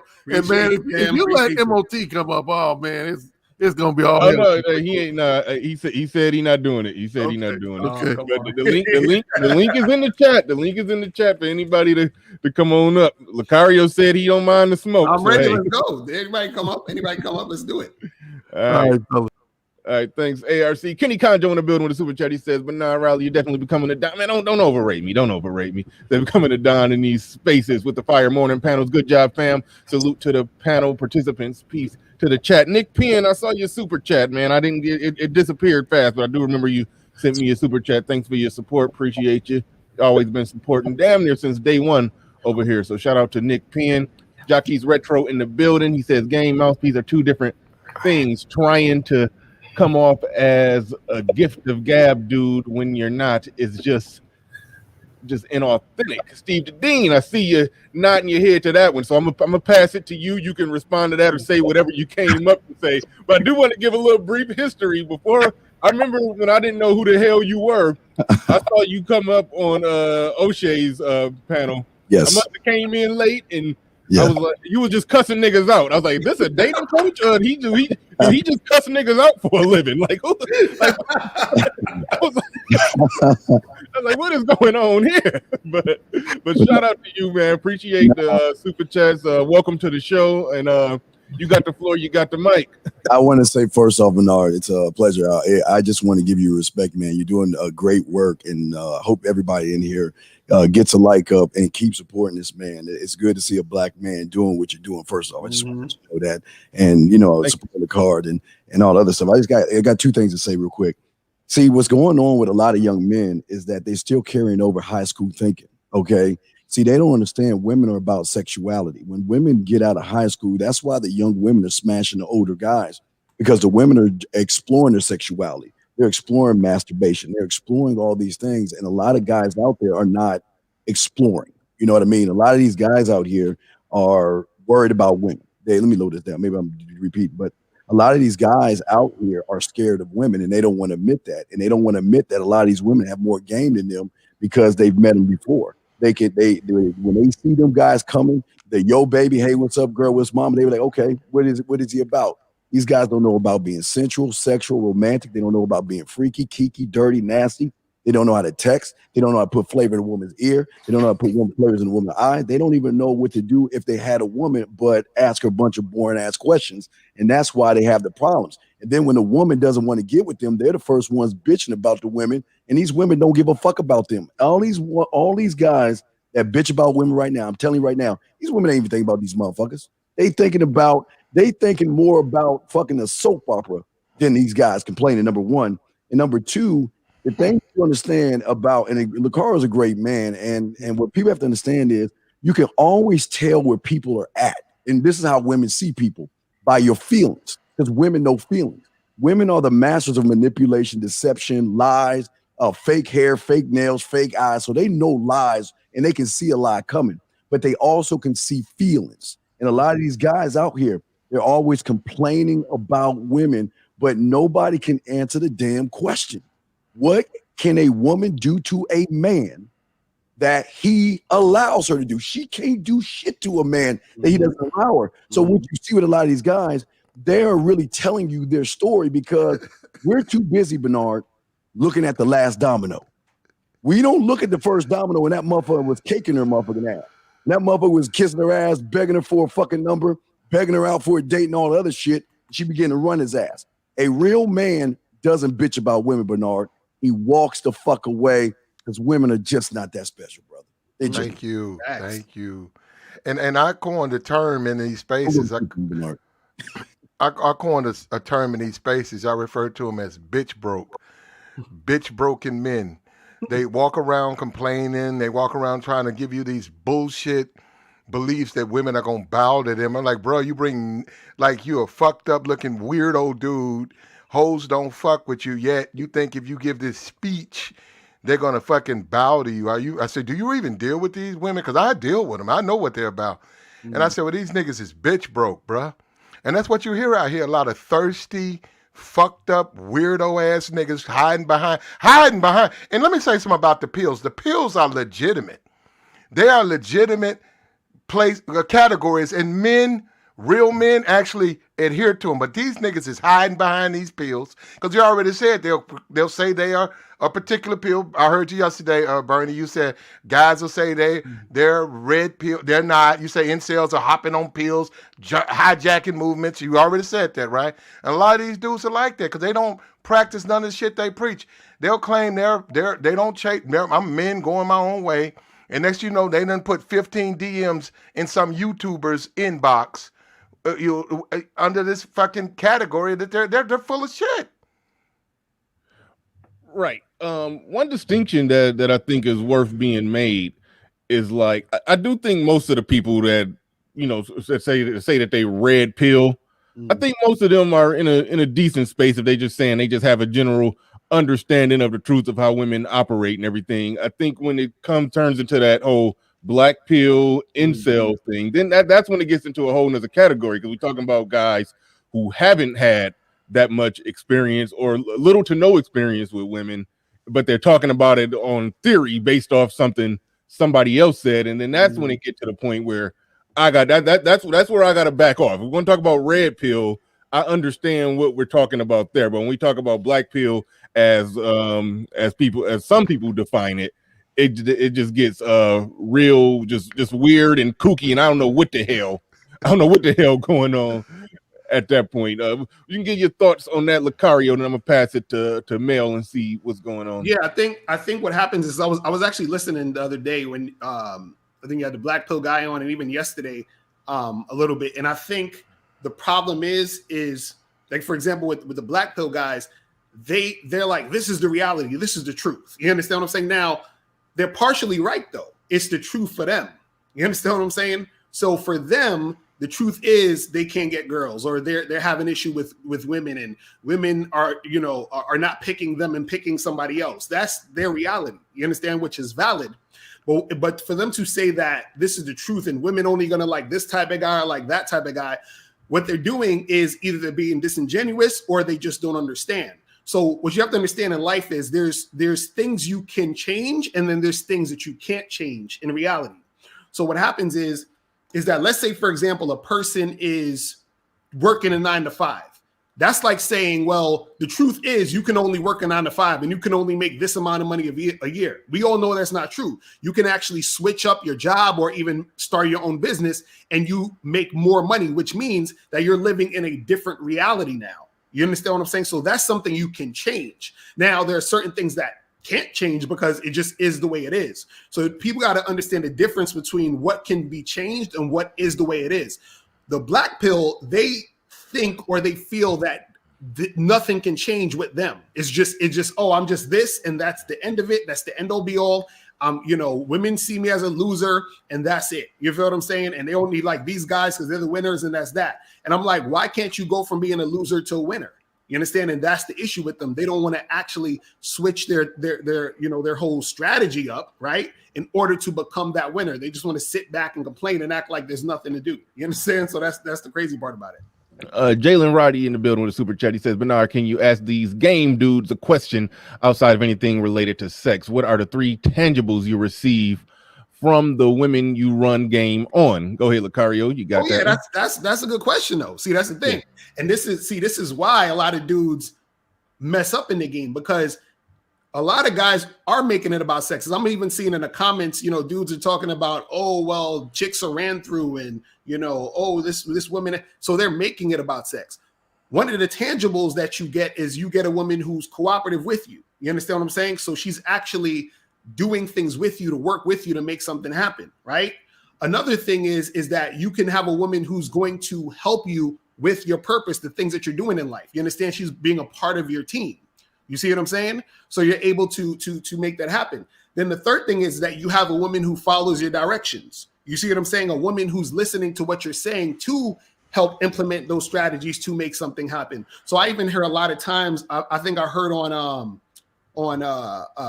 this show, somebody was talking about, marriage is like tricking or some weird goofy stuff like that.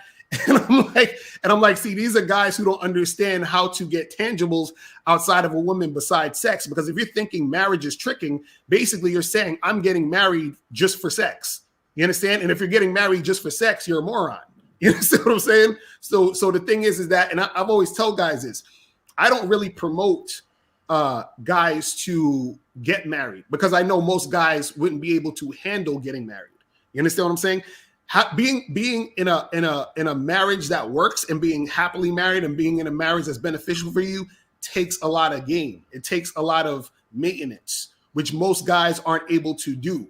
You understand? It's like, I'm not going to tell a guy who hasn't been training for a marathon to go run a marathon tomorrow. It ain't going to happen.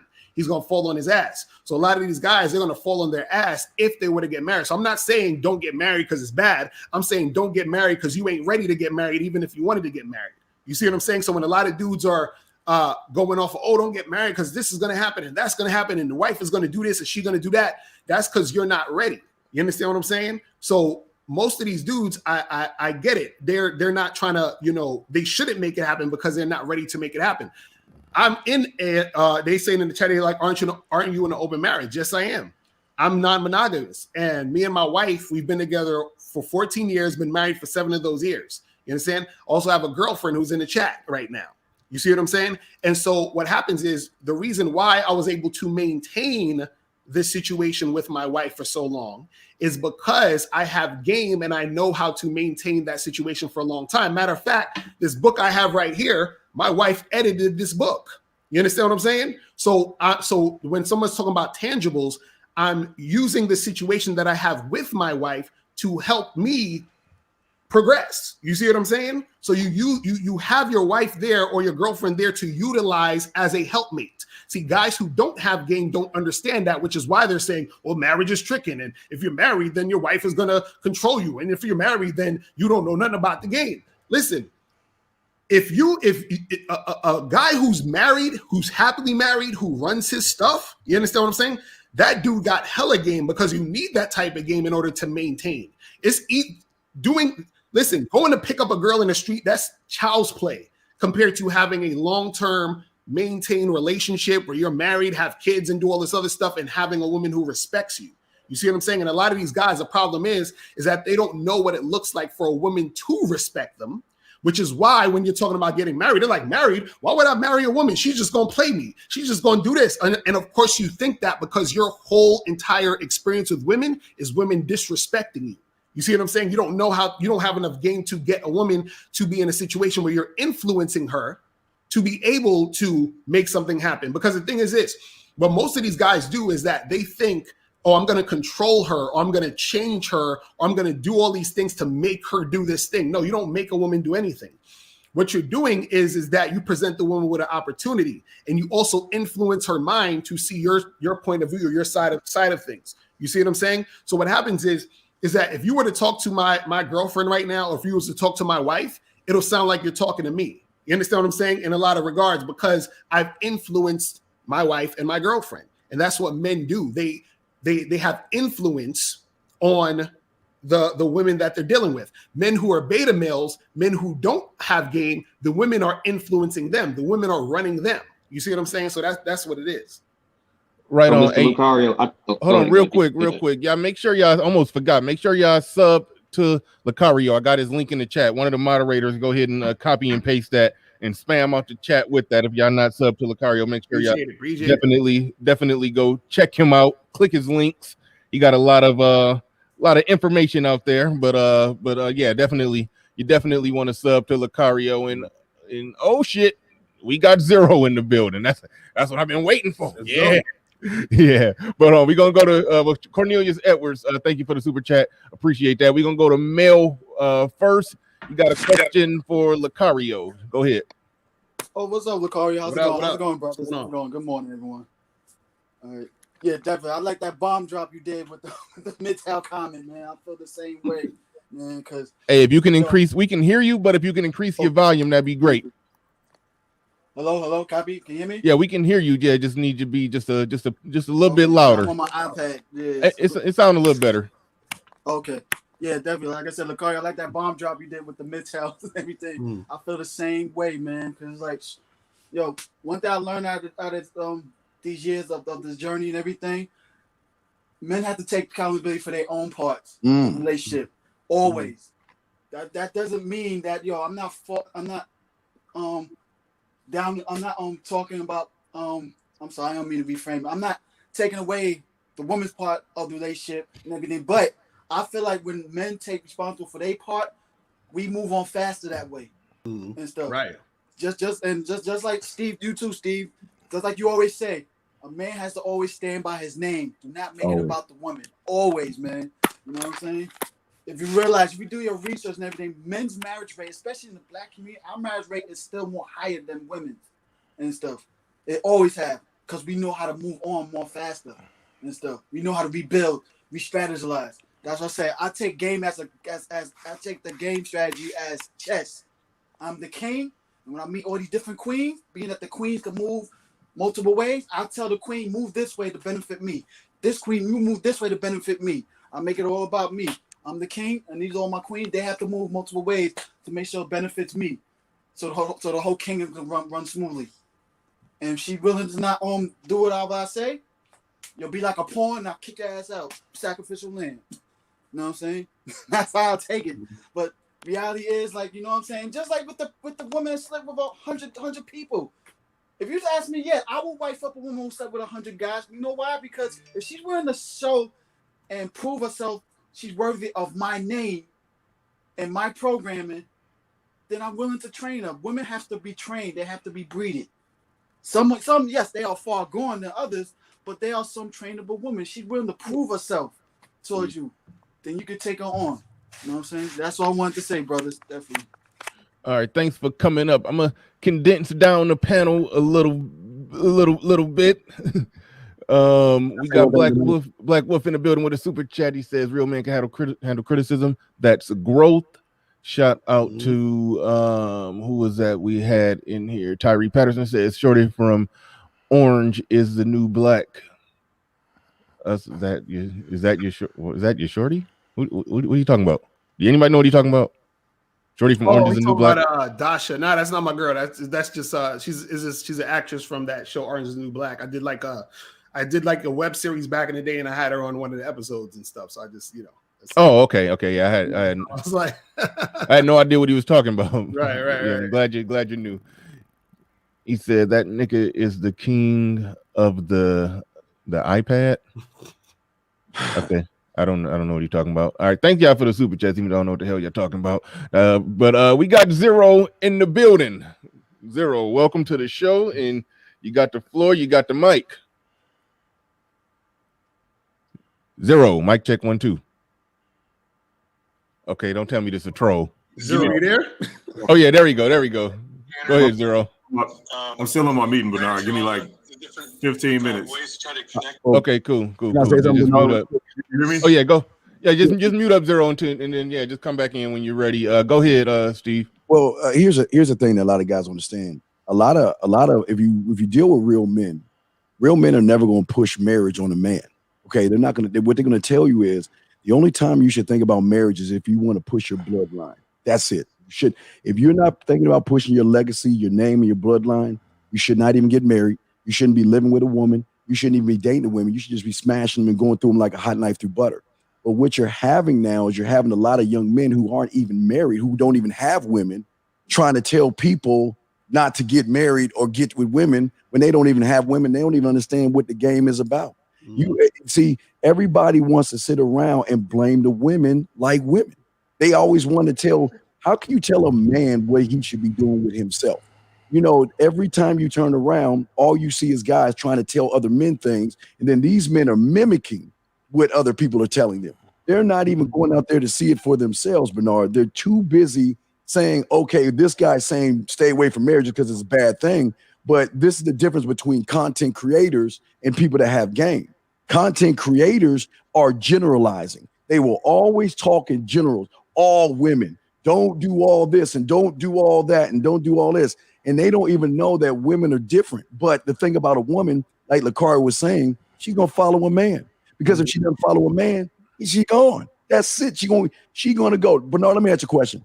When you go to work, I think you're not working right now. I think you're doing your own thing. But I'm saying, when you went to your job, what did they sat you down and said, Bernard, this is what we expect of you. This is what time you get to come in. This is how much we're going to pay you, what you can negotiate. And if you messed up that, they will give you a warning, then they fire you. A lot of these guys out here don't understand marriage because they think women are running them. The man runs everything. There's again, I'm not trying to knock zero because I'm waiting for somebody to please tell me what a woman can do to a man that he hasn't allowed her to do. There's nothing a woman can do. And I just want to say, if that's the case, then how can marriage be bad if it's ran by the man, if he's the standard? But again, we're not saying not to get married. We're saying don't get married if you're not looking to have a legacy, a bloodline, and a family name, brother. All right. Real quick, while we waiting on Zero to get out his meeting. Native Son, you put it in air quotes. I mean, put it in quotes right there where you said real men. Now, I hate when women say that because when they say it, they normally gaslighting when they say it. They normally on some fuckery when they say it. But go ahead and explain what you mean by that, because I hate when people throw that term, a real man, into a discussion like so. But so just explain what you mean when you talking about a real man. What you talking about? See, the thing is, when we're talking about that, we're talking about a guy who actually stands on his square, a guy who is honest, a guy who doesn't complain about women, a guy who doesn't blame women for all these. You understand what I'm saying? Like, that's a real dude. And those are the guys women respect and love. See, a lot of times, again, I talked about this earlier. My dude, Miles Cunningham, he said your language exposes you. If you're the type of guy that's always complaining about women, complaining about the way women are treating you, what does that say about you? That means that this is your reality. This is how women are treating you. This is how women are coming at you. You see what I'm saying? Because even on YouTube, there's a lot of channels where you have a lot of guys where every day they got a video talking about black women this, black women that, black women got attitudes. I've never in my life had an issue with a woman because she was black. I never had an issue with a black woman. You understand what I'm saying? I've had issues with women when I was younger and my game was weak. But what I'm saying, that goes all across the board, black, white, Asian, whatever. But I've never had a situation where I'm like, damn, these black women, I've never had that. Listen, I've had no issue really getting with black women. I've never had a situation where a black woman was disrespecting me because I don't allow that. Because even if I first met a woman and she showed me something that I don't like, I'm gone in 2 seconds. So she don't even got time to disrespect me. You see what I'm saying? Again, a lot of these dudes, because they're so thirsty for sex and they have limited options, they'll go with the woman who disrespects them. They'll keep dealing with her. And then once they get tired of it, that's when they want to be like, oh, well, these women out here, but you were the one chasing that girl who's been disrespecting you because you're the type of guy who doesn't demand respect.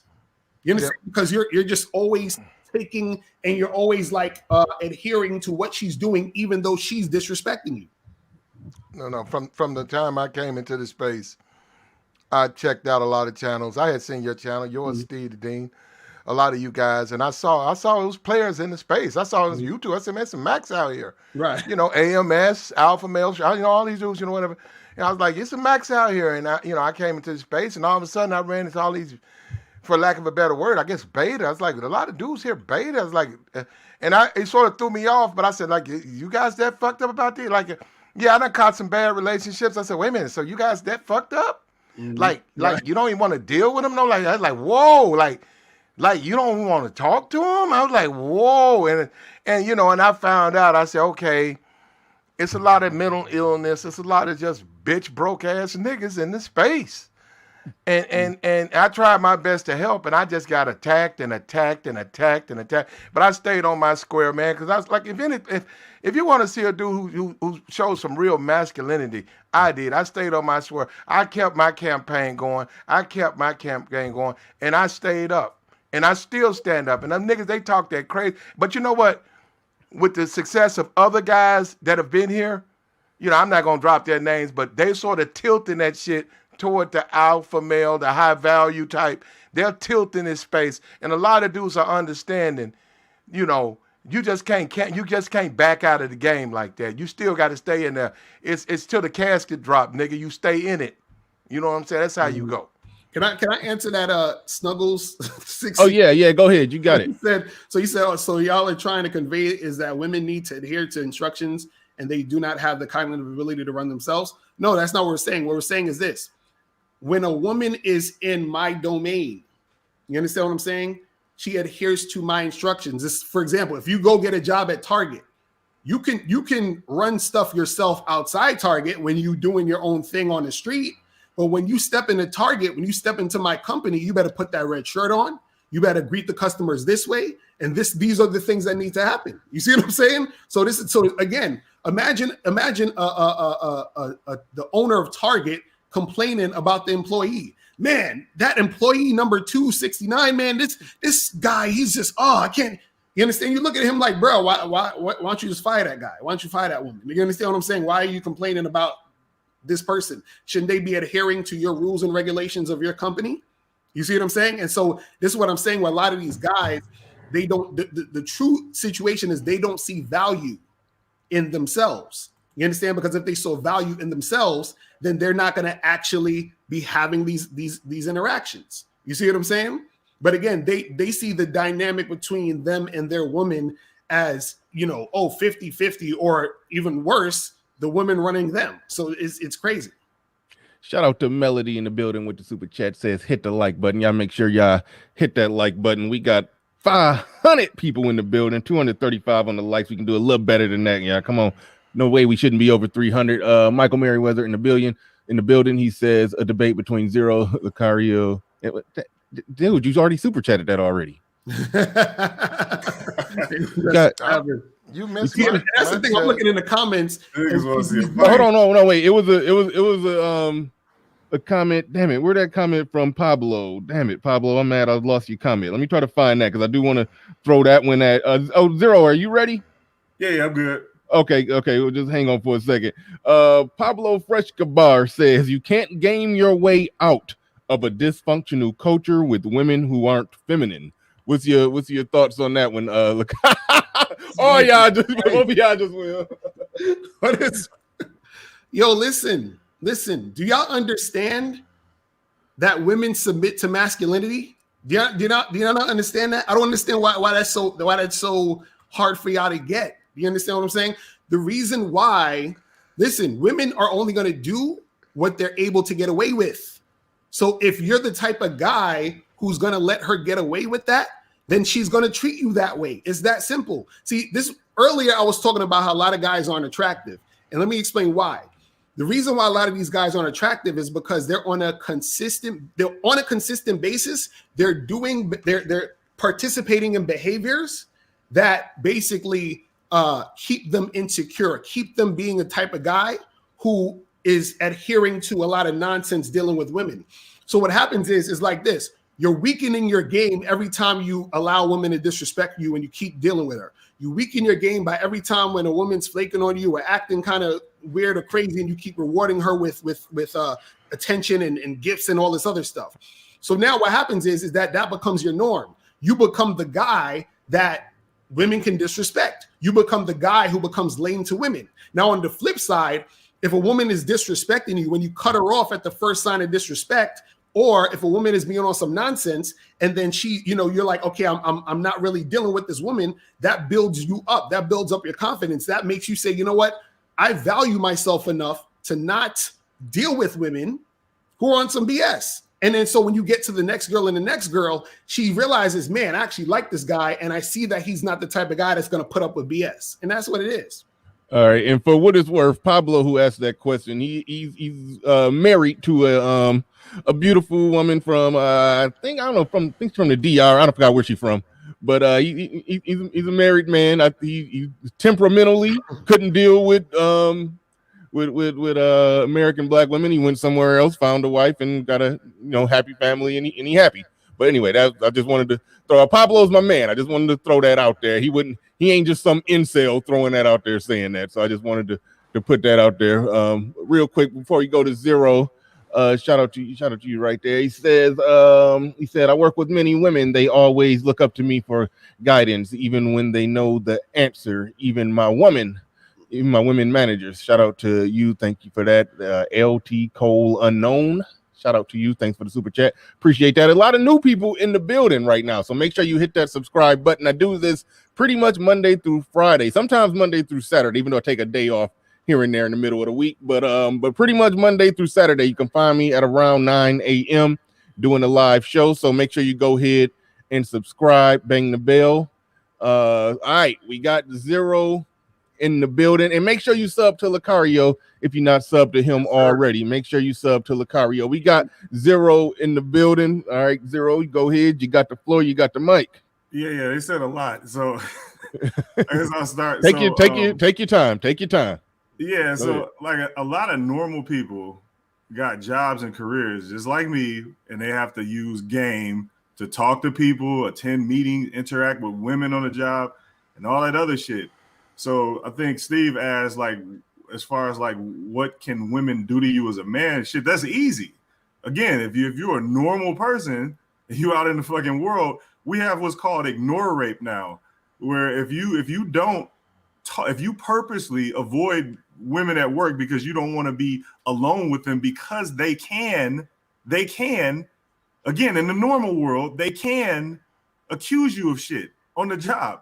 And that's if they want your job or if they don't like you or want you to fuck out of there or what. It doesn't matter what the reason is. They can literally do this to you. They can do this to you, and they do this to you. Again, this is in the normal world. And Locario said, women are only going to do what they can get away with. That's what they can get away with. They can get away with everything. Again, we have instances throughout the years, over the last 20 years, where bitches can medically drug you in a dentist chair. Several times this has happened. Steal your sperm, have your kid, and then put you on child support, even though they raped you medically with fucking gas. They can child rape a motherfucker at 13 or 14 years old, wait till you turn 18, and put you on child support. Remember all of the teachers doing that to their students and shit? So that's not some shit that you can stop from happening on some alpha shit. So as far as like the other shit y'all talking about, like the choosing signal shit, it doesn't matter why a choosing signal is given. It doesn't matter if she's choosing you to be a fuck buddy or a platonic friend. That's what the game is for, to vet the purpose of the choosing signal. Am I correct? So it shouldn't matter. You will find out after using your game. So that's an example of just like, when y'all talk to make some shit sound good, you end up going against your own rhetoric. For instance, like your guy Platinum, he want to get your whole shit. He basically calling your clientele fucked up, weak looking dudes.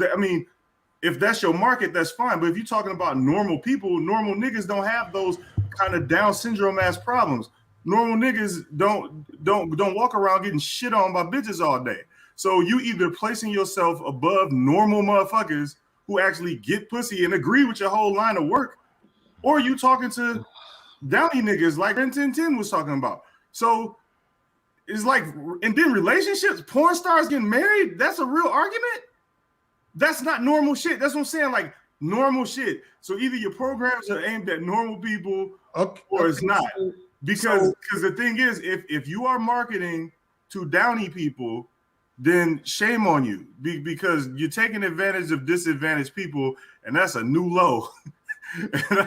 Because you shouldn't have to explain basic shit to people like being able to put on a pants and shirt and being able to speak to motherfuckers. That don't make sense. Can I say something, sir? All right, we gotta go to the keynote speaker, Locario. Put your gun in the holster. You ready? Put it away. So Zero, how many times have all that stuff happened to you? Thank you. It happened to me. What? That's not the point. It ain't No, happened to me. that's the point. You're a normal person, right? Personally shit. Oh, no, you're a normal We're person. not Yes or gonna no? do me personally shit. No, we're not gonna do to me personally. No, but that's okay. People No, in the we're not chat. We got 500 people We're not watching. We doing got a me bunch of people in the personally chat. Put a 1 in the chat if you've gotten some chick that drugged you and took your sperm. And how many times has that happened? Real quick, while they ponder on that, Panther God, you getting time? Hold on, real quick, Panther God, you getting timed out a lot because you attacking the people on the panel. I'm not going. I mean, if you got a disagreement, if you're attacking them on the merits of the points or this or that, but you don't just get to take personal shots. That you don't get to heckle the comedian on stage. You just being a heckler. Like, come on, like so. Yeah, that's they can delete that one. They can delete that when they're timing out or whatever. But no, and also I was going to say as far as him talking about choosing signals. What happens is yeah, you can vet what the choosing signal is. I agree with that. But what I'm saying is that why wait for the choosing signal when you can just approach a girl and vet to see if y'all are compatible? If you can do both. You can do both. I'm not discounting either one. I'm saying, but if you get a choosing signal, it doesn't matter why you got it. No, this is what I'm saying. But what I'm saying is why wait for it if why you're getting it has nothing to do with you actually having sex with her, if that's what you're trying to do. Again, I agree with that. I'm saying you can do both. You don't have to wait. Yeah, right. You don't. What I'm saying is if you get the choosing signal, it doesn't matter why you got it. It don't matter why you got it. That's what you vet the shit for. Don't matter if she's choosing you for. If you use game, you just go in there. If she's trying to use you on some platonic shit, you just walk the fuck off from her. Don't matter why. I understand that. But what I'm saying is that there's guys who literally will say, I'm not approaching a woman ever unless she gives me a choosing signal. You see what I'm saying? You speaking to atypical, not normal niggas when you say these guys. So again, you either marketing to downies or you marketing to regular ass dudes. And hey, just real quick, hey, shout out to Bernard, man, appreciate you. So, Mr. Locario, you got to get something right, bro, because I don't want to spread rumors. You're a married guy, right? Yep. Are you for your wife having sex with other men? Did you ever say that on YouTube? Yeah, because we're in an open relationship. Wait. Reverse that, please. Say that again. Yeah, we're in an open relationship. So hold up. So you're married to a woman that you're financially responsible for. Do you have children? No, we ain't got no children. Okay, so you don't have no kids, but you're financially responsible for. If she decides to leave you, she can take half your shit. I'll put you on alimony. You have to be responsible. What part of the game is that, sir? All right, I'll explain it. I'll explain what part of the game it is. I've been with my wife for 7 years before we got married, right? And this is what I was talking about, where a lot of dudes don't understand how to play the game. Within those 7 years is me vetting her to see if she would be a good wife. Now, within those 7 years, she actually helped me be with the business. So she was a helpmate to my business, because what most dudes do is they get with women and all they're with her for is sex. So this is why, brother, just real quick. I'm trying. Hold on, let him finish. Let me explain. Now I'm with her and she's actually helping me with the business. Like I said, this book, she helped edit this. She helped put the help with the website, help with the emails, all this other stuff that she's done. Okay. Now, hold on, can I finish? Now, what happens is that I've made a significant amount of money. I'm not going to say how much, but I've made a significant amount of money by her helping me with my situation. Now, in the event that me and her break up or me and her get divorced, because, nothing is 100% what it is, right? She has earned the money she's going to get from me when we break up. You understand? Or if we break up. You understand what I'm saying? So what a lot of guys do is they get with a woman, they don't get that woman to do anything with them. You understand what I'm saying? And then what happens is that the woman takes half of his stuff that she didn't help to create. You see? Okay, so hold on. So you said you said a whole lot of nothing, brother. Because at the end of the day, if she was helping you, hold on, wait. If she was helping you for those 7 years before you were married, why did you have to marry her for her to continue helping you, bro? And then hold on, wait. Just like you said, let me finish.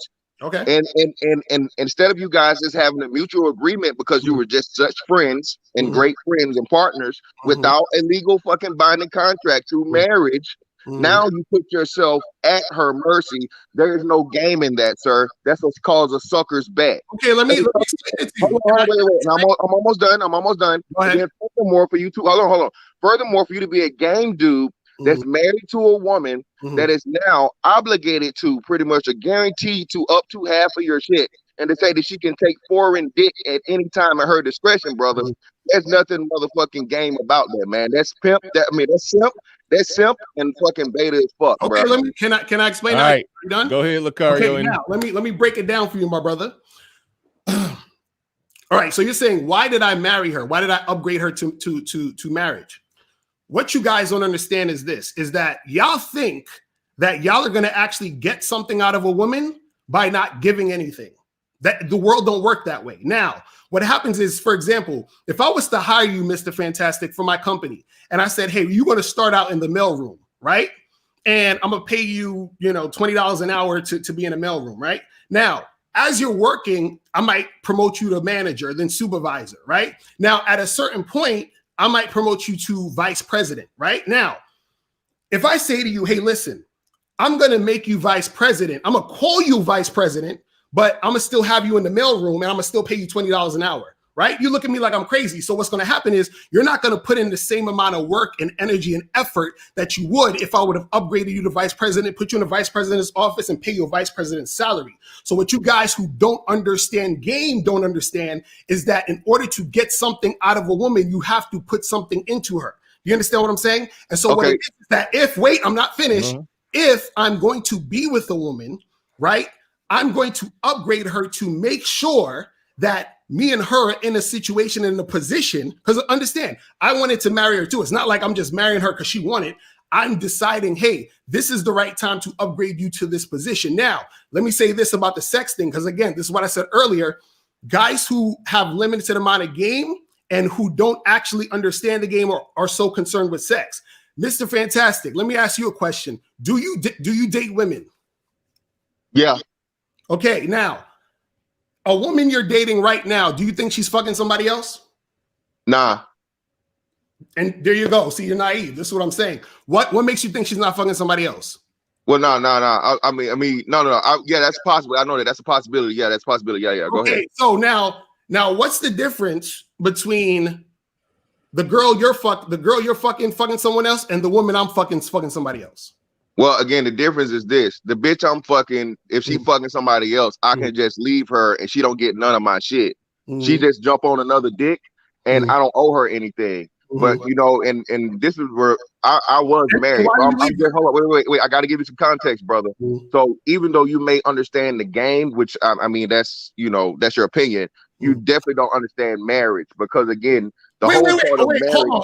Ain't other one married in this situation? I am too, nigga. Okay, but that marriage. I could have sworn you said you got divorced. No, I'm going through the process. Hold on, wait, real quick, Jero. I'm going through the process, and yet again, what I can tell you is this: during my marriage, I was not going to go through the process and the risk of my wife being able to take half of my shit and tell her she can take dick from another dude. Again, and your analogy, you kind of set your own self up for failure. If you got me working, motivated, whatnot, whatever, for 7 years, you left that part out. I've been in the mailroom for 7 years without any type of title or any type of whatever, doing this amount of work. Okay, if I'm fucking dumb enough or convinced or whatever it is to work for those 7 years without a title, and I'd all of a sudden say, well, hey man, I want you to motherfucking promote me or this, that, and the other, you got the right to say, oh well, shit. Hey man, well, nah, I'm not really gonna give you a raise. You've been doing all this great work, and I can just leave. And if you have game, as you claim, you can just replace me with an equal worker that's gonna put out the same output without giving yourself any type of obligation for the increased motherfucking risk, bro. It ain't gonna happen that way. That's what I'm saying. You don't understand the game. So pimps do it every day. You just said you're going through divorce, right? Pimps do it every day. You just said you're going through a divorce, right? Yep. Okay. Who's the one that's not going through a divorce? Because your wife has all the advantages. Why would that's what I'm saying. No. You're talking about I don't know about marriage, but you're the one going through a divorce. You don't. The guy saying that I don't know about marriage is the guy going through a divorce. Does that make any sense? So hold on, y'all. So we can do another poll. Bernard, real quick. Bernard, let me ask you a question, brother. He did a poll. Can we do a poll, Bernard, or the 500 people in here? So if you would get married to a woman and let her fuck other dudes, let me do a poll, brother. You did a poll. Right. If you think it's cool for you to marry a woman, give her make her fucking available to half your shit and let her go fuck other dudes, put 1. If you think that's motherfucking stupid ass bullshit, put a 2, please. All right, let's pump the brakes. Let's pump the brakes. So you think you letting your girl fuck other dudes? You think you control who your girl fucks? All right, let's pump the brakes. Steve the Demon trying to get in. Yeah, Steve, go ahead. So we gonna go to Steve and then Sir Ism and then MOT. So I got to start with shout out to Young Jay and shout out to Truth. Appreciate those super chats. The conversation got too intense. Barely can read them. But shout out to y'all for those super chats. But go ahead, Steve. You got it. Zero. Then I'll go to Mr. Fantastic. Is Mr. Zero. Where do you buy them and how much do they cost and what colors they come in? Because all you're doing is giving excuses. You're sitting around here and all you're doing is trying to do what they did in 1979 is try to scare these young men straight by all these false facts that it's going to happen. If it hasn't happened to you, then why are you trying to scare these young men into thinking it's going to happen? What happens to another man? Wait. So when you eat, I shit for you? Is that how it works? So what happens to you has to happen to me? No, it doesn't work that way, brother, because I'm my own man. I don't sit here and cry about women or care about what Sally and Becky and Sue are doing in the office all day and worrying, oh my God, if I say something to Sally, she's going to take me to court. Fuck Sally. I don't give a fuck about Sally, Sue, or Becky. I give a fuck about them motherfuckers. But what you're doing is you're sitting around here trying to scare these young men into being more asexual than being a man. And you're saying, okay, is it normal? You're sitting here talking about, is this normal? Is that normal? Well, I'm a normal guy. You're not a normal guy because a normal motherfucking man ain't gonna be bitching about women like you bitching about. That's what a normal guy doesn't do. Okay, so we're about to go now. No, hold on, brother. Yeah. Let me finish. Then a normal man is gonna show his fucking face on this motherfucking camera. That's what a normal man's gonna do. I'll let you get it. A normal man ain't ashamed of who the fuck he is. You hide behind your damn thing. Now let me go to Mr. Fantastic. You gay. Time out. Let me go to Mr. All right, hold on. Go ahead. Fantastic. With all due respect, brother, you are going through a divorce. You not respectful, nigga. No. He talking about. We gonna try. I'm not trying to knock. What I'm saying is this, brother. You look like, nigga. Yeah, go ahead. I'm listening. Go ahead, bro. Go ahead. Be honest and say that you knew from Jump Street that motherfucking woman you divorcing was disrespecting your ass. You knew before you put a ring, moved that motherfucker in, and even dated that motherfucker, you knew she wasn't shit. But what did you do? Whoa. First of all, hold on. Lucky Charms, nigga. No, Lucky Charms, nigga. Lucky Charms, nigga. Wait. Lucky Charms, nigga. Lucky Charms, nigga. Lucky Charms, nigga. Wait, yeah. Hold on. Wait.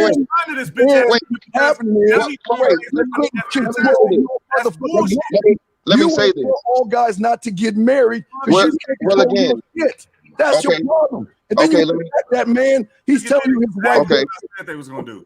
Okay, let me say this. Okay, so first off, Lucky Charms, nigga, little nigga. Listen, my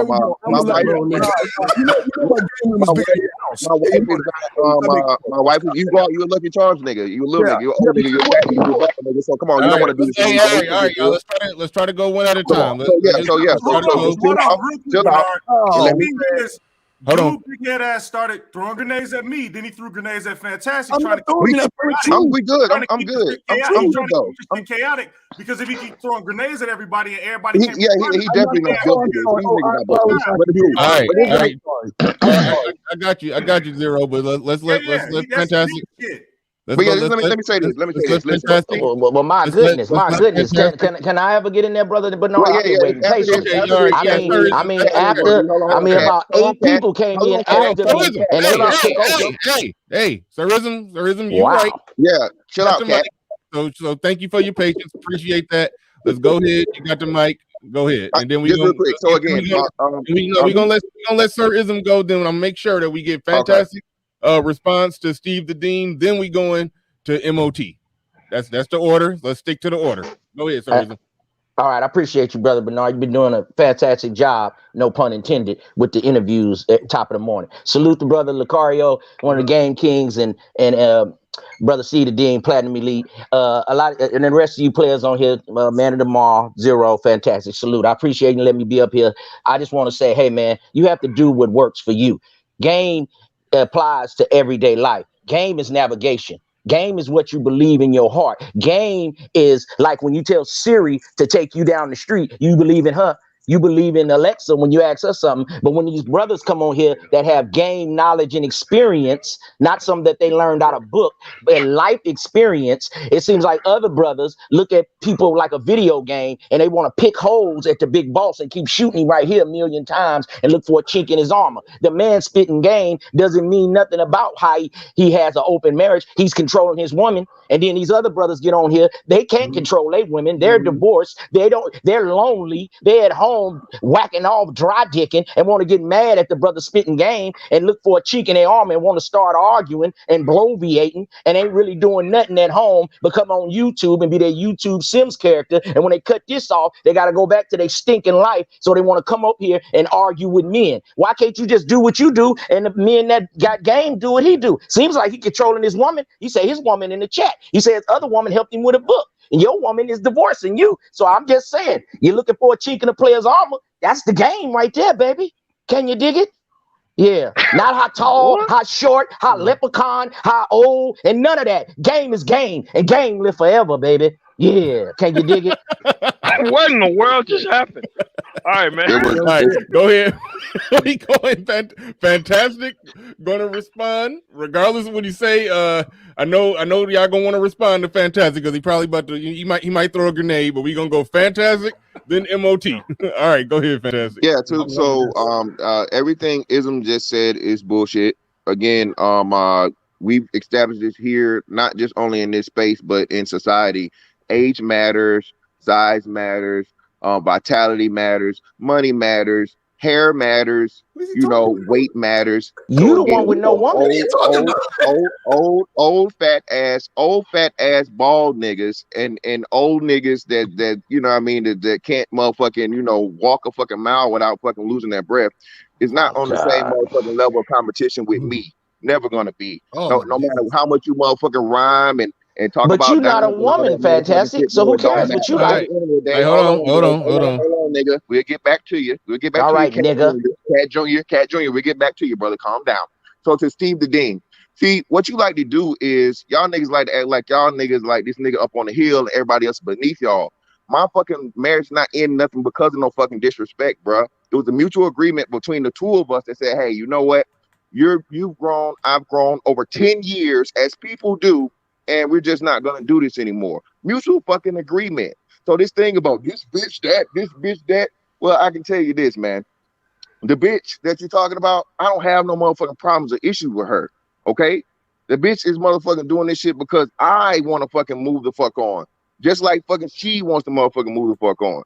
So again, for you to get up here, bro, and make it seem like, oh, like you just the only nigga with your shit together when, hey, at the end of the day, bro, I mean, you controlled by your bitch too, because again, if she want to leave you, all the motherfucking .com shit you got going on, nigga, all it takes is a drop of a hat.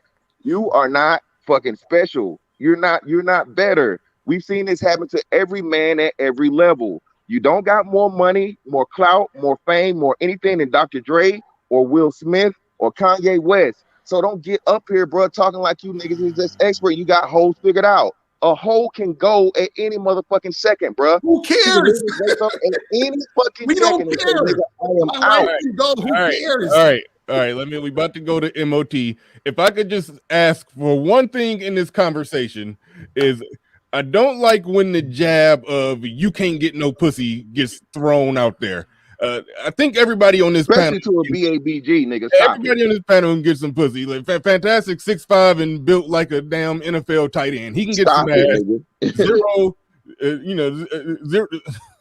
Zero got money, played college basketball, and I think he got like some hazel gray eyes. He can get some ass. MOT is a millionaire. He can get some ass. Everybody on this panel can get some ass. There's ideological differences. Let's just break down the ideological differences. This ain't a you can't get no pussy debate. So that's the only thing I want to say going forward. I think everybody on this panel can stick their dick in pussy every now and then. So okay, let's go forward. We're gonna pass it to MOT. Shout out to all the super chats. When they got too intense, I couldn't read them out. Oswald, I see you out there. Sir Tice, shout out to you. Got number 16. I see y'all out there. I'll highlight them. I can't guarantee they'll all get read because it's a little intense up in here. So we going to MOT, and then we're gonna get Locario's official response after MOT. Go ahead and go. So MOT, you got the floor. You got the mic. Okay. Before we go forward, so that way you don't miss any super chats in the future, Bernard Riley, I'm gonna help you out with that. If you're live right now, you go to the if you have YouTube open, you go to go live, and once you open that up and you see the actual statistics, you go under, I think it's subscriber analytics, and you can see the actual super chats that they come in, the time that they came in, and what the people are saying. Okay, And, cool. Yeah. Good stuff.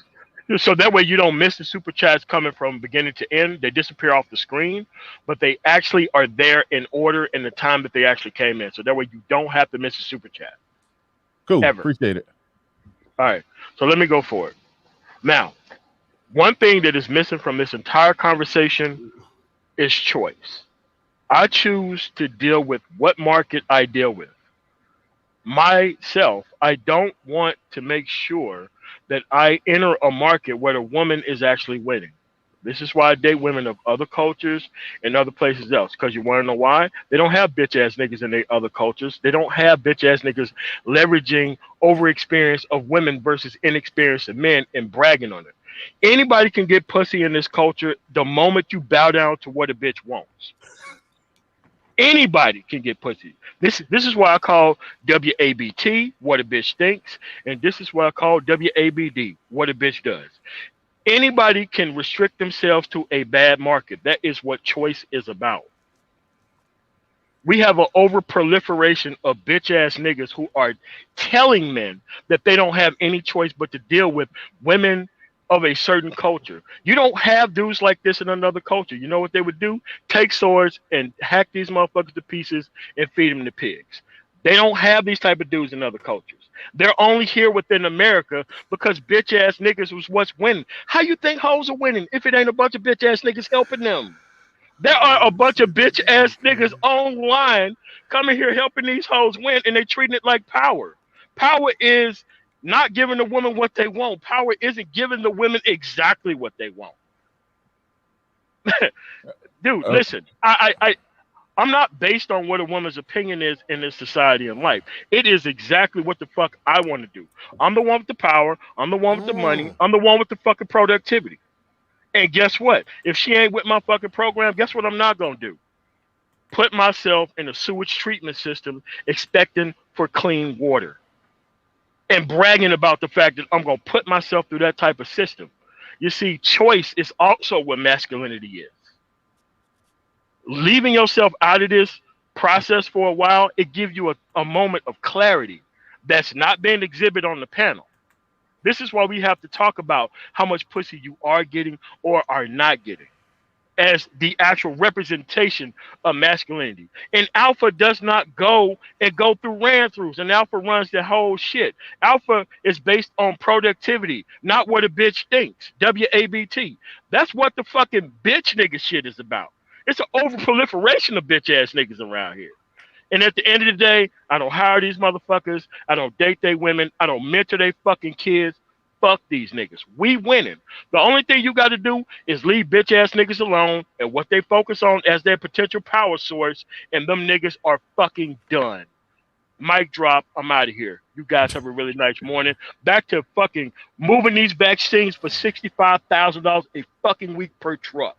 Which one of you niggas are doing that? You niggas are at home because with your face on camera because don't nobody need your motherfucking ass. These hoes need you. This is why you up here. What? Them hoes need you. Them hoes need you to fucking treat them like they the shit.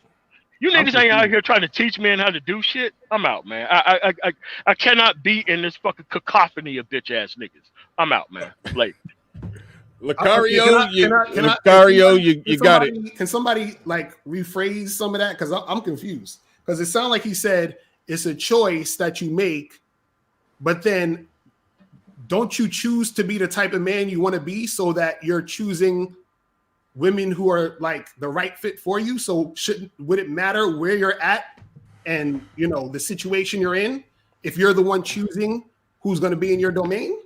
No, so that's he's what saying, I don't get that. Y'all ain't got no choice. He's saying y'all ain't got no choice. Pussy pulled your whole card, so you're gonna do anything to get it. And when have we ever said that though? When that's what I'm saying. We've never said that. But hold up. But he said he chooses to go to another space or overseas. Okay, so pussy pulled my whole card. I'm in my city I grew up in. I fuck on the bitches right around. They show up, I fuck on them. They don't, I don't. But he's overseas trying to get pussy. Right. That's what I'm saying. So his whole fucking existence is based on pussy. But Platinum, think about this. He the one flying over. He paying the ticket. He flying. Yeah. 7 minutes of sex. Who winning? And to think that these women don't see Gumps come in all colors, sizes, and races, man. These women are playing you because the woman you think you texting overseas could be a dude that's running the whore that just takes the pictures that brings your ass in so they can grab your damn kidney. The women are winning with that goofy ass shit. He's fucking on. He's fucking on. Hold on. Time out. Whoa. Hold on. Go Zero, because I think I know where you're going. No, that's me. Who was that? Yeah, these niggas even listen to what the fuck he said. They talking about like he flying over there to get bitches. No, he flying over there to get bitches that's not these bitches y'all fucking with. But he's flying over there to get bitches. Why would you need to fly overseas when this chick's right here? One thing about money and productivity is the fact that when you got money, the world is local, nigga. Like you motherfuckers talking about plane tickets and how much they cost. Wait, hold on. Hold on. Okay, go on. I'm gonna go right after you. Y'all talking about plane tickets and how much they cost. When you got money, them plane tickets don't mean shit. Just like how y'all talking about how easy these bitches is. It's easy to run around the world when you got money. The world is local. Get your fucking money up and you won't have to complain about niggas on planes going to get pussy. Nigga going to get a wife. You know what Arab motherfuckers do? They bring they bitches all the way to fuck over here on plane tickets. All other cultures, they come to fuck over here. Again, if you got money, them plane tickets don't mean shit. The world becomes a fucking neighborhood. All right, this is the hold on, real quick. Hold on, I got you, Locario. But this is what I just saw happen when Zero was talking about sperm jacking and all of the things that's rare. I don't worry. Okay, so Fantastic was on that. Yeah, that's a rare thing, and y'all called him out. Y'all niggas talking about taking. Hold on, that's Fantastic.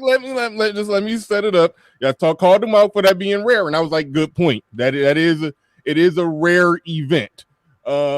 Somebody going overseas and getting their organs stolen, that's a rare event. So I do think on both sides, the rareness of possible problems are being get over called out. But Locario, go ahead. I just want to respond to Zero. Hold on. I was addressing his point about when he said, "What can a woman do to you as a man?" Because he was making it seem like, no, I get that it's rare. I'm saying I was addressing that specific thing when he said, "What can a woman do to you as a man?" And that's what they can do. They can do whatever the fuck they want. That was the whole point. It's not that it's going to happen to you tomorrow, nigga. It's you asking what can they do? That's what they can do.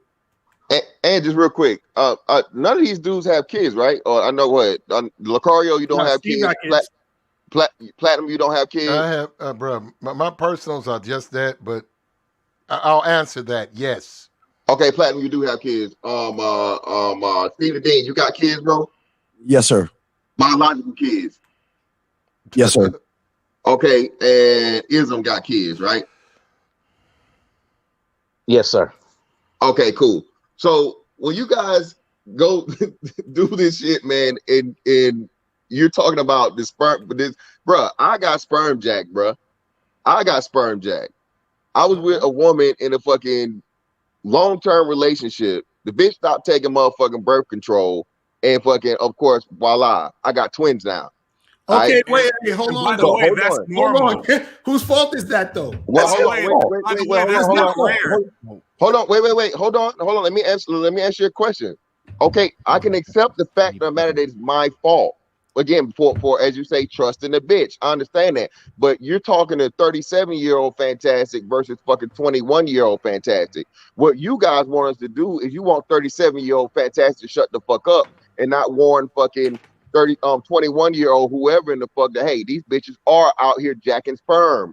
And it's not okay, rare. That's the problem. You niggas are saying that it's rare and it's what's name, bro. You know how many niggas I know that done got a fucking baby put on them through not through just being reckless with their dick, bro.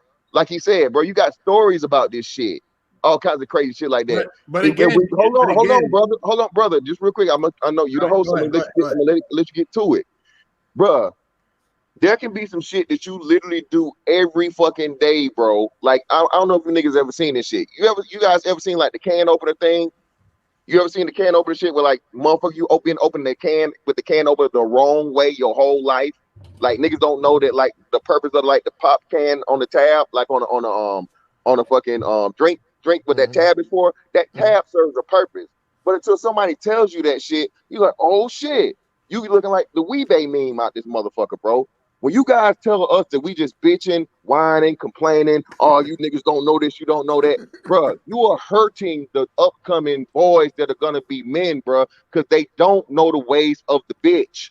All we trying to do, I don't give a fuck what you do, bro, but this is what I can tell you. When you try to shut us the fuck up, you game niggas do your thing, but we not really trying to shut y'all niggas the fuck up. What we doing is criticizing your shit and telling the truth. Fact of the matter is that at the end of the day, bro, all y'all are bowing down to the bitch. I don't know who April MC is in the chat, but April MC that's my girl. Me, okay, so who's my girl? Who? Your girl? Yeah, that's my girl. Yeah. All right, so shout out to her. Respect.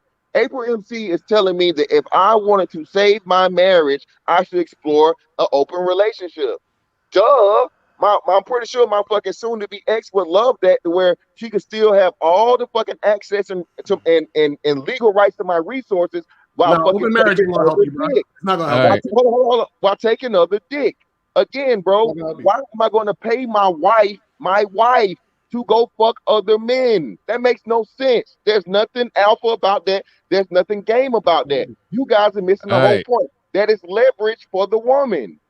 All right, I'm gonna pass it to Locario, Steve the Dean. Y'all let them rock. It's fantastic. You did a long speech, so go ahead. They got it. All right. So now there's a few things. One, we talk about going overseas and all that other stuff. I live in Brooklyn. I could go right down the stairs to the corner store and buy a bag of chips, right? Why would I go drive to Philly to go get a bag of chips when I got a bag of chips down? You understand what I'm saying? Like, so the thing is that if I can't get a bag of chips down here, then I'd be like, I got to go to where I could get a bag of chips. This is what we're talking about. Dudes can't actually get it where they at, so they got to go somewhere else. That's one. Two, as far as what Mr. Fantastic was talking about sperm jacking, it, like, shout out to my dude EO. He says it begins and ends with the man. So if a woman's not jacking your sperm, you just fucked up by fucking her raw and didn't take the precautions it took to not get her pregnant. So you understand what I'm saying? Because she's gonna do whatever she do. You have to, on your end of the spectrum, wear a condom. Make sure either your pull-out game is on point. Make sure you know her cycle. Whatever you feel you need to do in order for you to not get into that situation. Now, the thing about the whole sex thing, what guys don't understand is this, and I would love to for someone to answer this question. How do you stop a woman that you're with from fucking other guys? The answer is you can't. So what it is that I'm not in an open relationship with my woman because, oh, women are going to fucking do all this other stuff. I'm in an open relationship with my woman because that's the relationship I wanted to have. So when I got with her, you understand what I'm saying? She wasn't even about no open relationship. I told her it was going to be an open relationship. You understand what I'm saying? I'm the one who did that. And the reason why, hold on, let me explain. The reason why is because I don't put sex on a pedestal. So if you're saying, well, I don't want to do all this stuff with my wife, and then these guys are fucking my wife and all this other stuff, you ain't got no choice. You could get with another woman, Mr. Fantastic, next week, or whatever. Get with this girl, love her, all that other shit. And a dude like myself and a dude like Steve could come and fuck your wife. And what are you gonna do? What are you gonna do about it? You see? Okay, and again, okay, listen, that would be. Hold on, wait, Fantastic. I know. Hold on, Steve been waiting for a while. He ain't been able to sit still over there. So I promise you, Steve ain't fucking no bitch. I'm fucking. That's all I gotta say. Come on. Let's get the grenades out. Let's stop throwing grenades. Let's stop throwing grenades. Go ahead, Steve. I'm not gonna try to throw grenades at Fantastic and Zero. I gotta go to that world guy who is saying all this stuff about he clocking in and motherfuckers we over here not making paper or something. That's crazy to me. But what I just want to say this to y'all guys. Yeah, I'm not attacking you, Mr. Fantastic, but you did mention Dr. Dre. You mentioned a lot of people. Just because you're tall, just because you have good looking eyes, or you got a chiseled body, doesn't make you a man. Just because you have a Grammy and you can mix tapes doesn't make you a man in a woman's eyes. And there's one thing we do as men is that we do teach young boys responsibility to wrap up. We do tell boys not to sleep with women without wearing rubbers. But one thing I won't do is I'm not going to use my life. See, what y'all do is like the news. Bernard, I'm going to use you as an example. If Bernard shot somebody on Mars, I'm going to say Mars, Bernard. If Bernard shot someone on Mars, by the time it gets to the news, it's going to be, oh my God, I can't go to the movie theater because someone's going to shoot up the theater. That's what y'all do to scare these young boys. You've got to start telling these young boys to think for themselves, be their own men, and judge women off of the basis of their standard, their name, their laws, rules, and codes. Your life is not my life. And again, with all due respect, I'm glad you have your daughters. And I don't believe she sperm jacked you. I just believe that you were making a very immature decision that when you were in the 5th grade, that I'm sure we all sat in front of some TV screen and they told us that if you have unprotected sex, there's a small percentage that you can have a baby. That's the serious of this. There's no thing called sperm jacking, because what we don't talk about, Bernard, is we don't discuss the guys that poke holes in the rubber, the guys that get the women pregnant and move away. They want to keep the women around because they don't want to lose the women. See, we don't talk about the other side of the coin. What we want to do, what men do, is play the victim, Bernard. It's always, why do we men got to act like women and be the victim? A man is not a victim. I can never be. Bernard, can y'all hear me? Yeah, hold on. Let's Steve finish. I just want to say I can never be a victim. If I get her pregnant, she didn't sperm jack me. She didn't use me. I made a choice as a man and I'm accountable for it. I'm a stand on it. But what I'm going to tell the young men is don't be me. You don't have to live my life. And I will never tell any of these men on these young men that if you be careful, she's going to sperm jack you. Be careful. That's your life, brother. You live in your life, but your life is not my life, because my life is totally different, because I'm success. I am success. I've been doing this for over 30 years, brother. Success, marriage, success. Everything I touch is success, but it doesn't make me a bad motherfucker. It just makes me a man that stands on his motherfucking square. Okay, so first off, again, I guess a man isn't a victim when he gets paternity fraud either, right? A man's not a victim then. That's his fault because the bitch lied to him. You keep talking about hold on, brother. I didn't interrupt you, brother. Brother, I didn't interrupt you. I didn't interrupt either one of y'all. So I guess a man's not a victim when he gets when a bitch is married to him or whatever, and she put a baby on him that's not his. He takes care of a baby for X amount of years, and then comes to find out the baby's not his. That's not victim shit. And furthermore, let me give you a little bit more context, brother. See, so when I say I got sperm jacked, I said it, and I thought I made it, inherently clear. I was in a long-term relationship where a bitch stopped taking birth control without telling me. Okay, once you motherfucking pretty much move in with a bitch and y'all are living together and y'all are on some relationship trust shit, and you've been fucking the bitch for 4 months. All right. Raw dog and speeding up the club, nigga, drive by back and forth, double time, and you had no issues and problems. Then all of a sudden one day the bitch stopped taking motherfucking birth control without telling you, brother. That is fucking deception. Okay?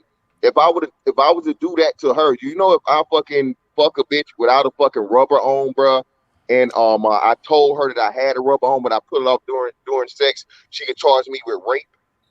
You see how it don't work on the inverse, my nigga? So again, what you guys are doing is you're being irresponsible. And you, man, what I just heard, bro, you guys are like male feminists out this motherfucker. What about what the man is doing? Bro, I ain't never in my life heard of a nigga poking holes in condoms. Are you serious? Do niggas do that? Like, and if they do, that's a foul ass, but damn, bro. We really up here talking about what do the men do to the women? This whole system is built up to protect the fucking women, bro. Men have no fucking recourse. When you get fucked over, you just gotta take it, move forward, and do whatever the hell you gotta do. So again, man, this whole shit, and then still back to Locario, bro. No one believes you. You need more people. There are over 500 people in this chat, bro. I saw none but twos, brother. If you are married to your woman, you are paying her to ride other dick. If that's cool in your mind, brother, that's your thing. But I guarantee you, well over 51% of the men in this country, in the world, brother, will be like, nigga, you lost your mind. Because there's no way I'm going to make a bitch available to have my shit and pay her to ride foreign dick. There's nothing manly about that. Okay, There's can I nothing go? alpha about that. It's just, that's cuck shit, bro. Okay, can I go? All right, go ahead, Locario. I want to jump in real quick. Because first of all, people are using the definition of cuck, and that's not even a cuck. A cuckold is a guy who is with a woman who cheated on him and got pregnant by another dude. That's what a cuckold actually is. So if by your definition, we're all cuckolds because you all are fucking women other men are fucking. That's one. Two, what happens is that you guys don't realize that you're saying, okay, you're going through a divorce. Let's say you do get married again, right? Who's to stop your wife from fucking another guy? Do it again. Hold on, brother. What sense? What sense does it make for me to get married again? No. Okay, hold on. So the woman you're with now, did other guys have sex with her? Yeah, before me, yeah. No, with you while you were together. No, nigga. How you know? Because I know, nigga. Okay, so you was with her 24 hours a day, 7 days a week, all the time for the 10 years. Nope. Okay, so how you know? Because I know, nigga. Tell me how. You're not telling me. That's what I'm saying. Because I know. Give me a specific way you knew that she wasn't fucking other dudes. A cuck is somebody who knows and accepts it. That's a cuck. No. Look up. He's going by the literal definition. You know, bro. Yeah, Locario, you know like the modern. No. That's what I'm saying. If you go with the modern definition, then we're all cuckolds. Because if you're dating a woman and she's not your girlfriend and you're not in a monogamous relationship, she's fucking other guys, correct? No. Cuckold is you're married to her, bro, and you know that the bitch is fucking other niggas, and you cool with it. No, that's not what. See, how are we gonna be changing? That's the Webster's definition. You're going by the technical definition, which you're right. No. Let's go to the original definition. Because if we're going to the original definition, we're agreeing with you. That's what we're saying. Hold on, wait. Hold on. You're right. Go ahead, Locario. Definition. Hold up. We're not arguing that, but you're being disingenuous because you know the new modern definition is more in term with the shit going on that's porn related, bro. It's not about getting a woman pregnant. It's about you being married to a woman and know that she's fucking other dudes, bro. Come on, don't be overly technical. You know what we're talking about. Okay, so how do you know you weren't a cuckold if from your definition? Nigga, because I didn't let my wife fuck other dudes. But that's what I'm saying. You don't know if she fucked other dudes, right? But again, the cuckold part is knowing. That's where you accept it. You know. Okay, cool. Fine. You want to say, okay, so you know or you don't know, whatever. It doesn't make a difference. What I'm saying is this. Yeah, yes, it does make a difference. What I'm saying is this. Wait. We let Locario go ahead. If you're in a non-monogamous relationship, you understand? Which it seems like I don't understand this shit, right? If you're in a non-monogamous relationship, that's what you do. If your non-monogamous relationship is like that. Now, also what I want to say is this, which is funny. Y'all worrying about the actual name of it, right? But y'all don't want to actually talk about. No. Hold on, wait. Hey, you gotta let him go. Let him go. What happens is this what y'all doing? Y'all saying because this is your wife, then that means something different. It don't mean nothing. The action is still the same. If I took a piece of dog shit and I told you, hey, do you want to eat this dog shit? You probably be like, hell no, I ain't eating no dog shit, right? Because it's shit. But if I took the dog shit, put it in a pan and flipped it over and made it look like pancakes, and I say, hey, we're going to call it pancakes now. Are you going to still eat the shit? No, but brother, real quick. Hold on. Let him finish. Let him finish. Shit. So, if I'm with a woman and she's fucking some other dude, it's the same shit when you're with a woman and she's fucking some other dude. You understand what I'm saying? It's the same thing. No, but hold on, real quick, brother. You said it don't mean nothing. So if it don't mean nothing, why marry her? Again, because marriage is more than just sex. But a lot of you guys who don't understand this, y'all so focused. Yes, we've explained that to you. Marriage is illegal. It's like, brother, how are you going to have your girl that you're using or you're paying for fucking Bernard, other guys because you're so concerned with sex? Brother, marriage is a legal contract that again gives that bitch access to half your shit, my nigga. All right, I know, and this is why I said if you're going to get married, make sure that the woman you're getting married to, if you're going to get married, that she is helping you build the shit that she may take half of if it doesn't work out. This is exactly what I said earlier when I said most dudes don't have enough game to sustain a marriage. And see, we're seeing it right here live in action. Letting your wife fuck other dudes is fantastic.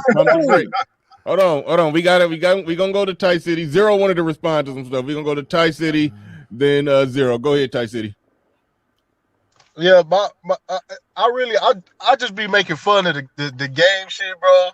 I don't really have nothing against it. I totally understand it, bro. It's just two things that really irk my nerves when it comes down to it is one is whenever you try to improve whatever you got going on for the sake of getting women, I look at that as putting yourself in a submissive position. You know what I'm saying? Where I agree. You're not really doing it for yourself.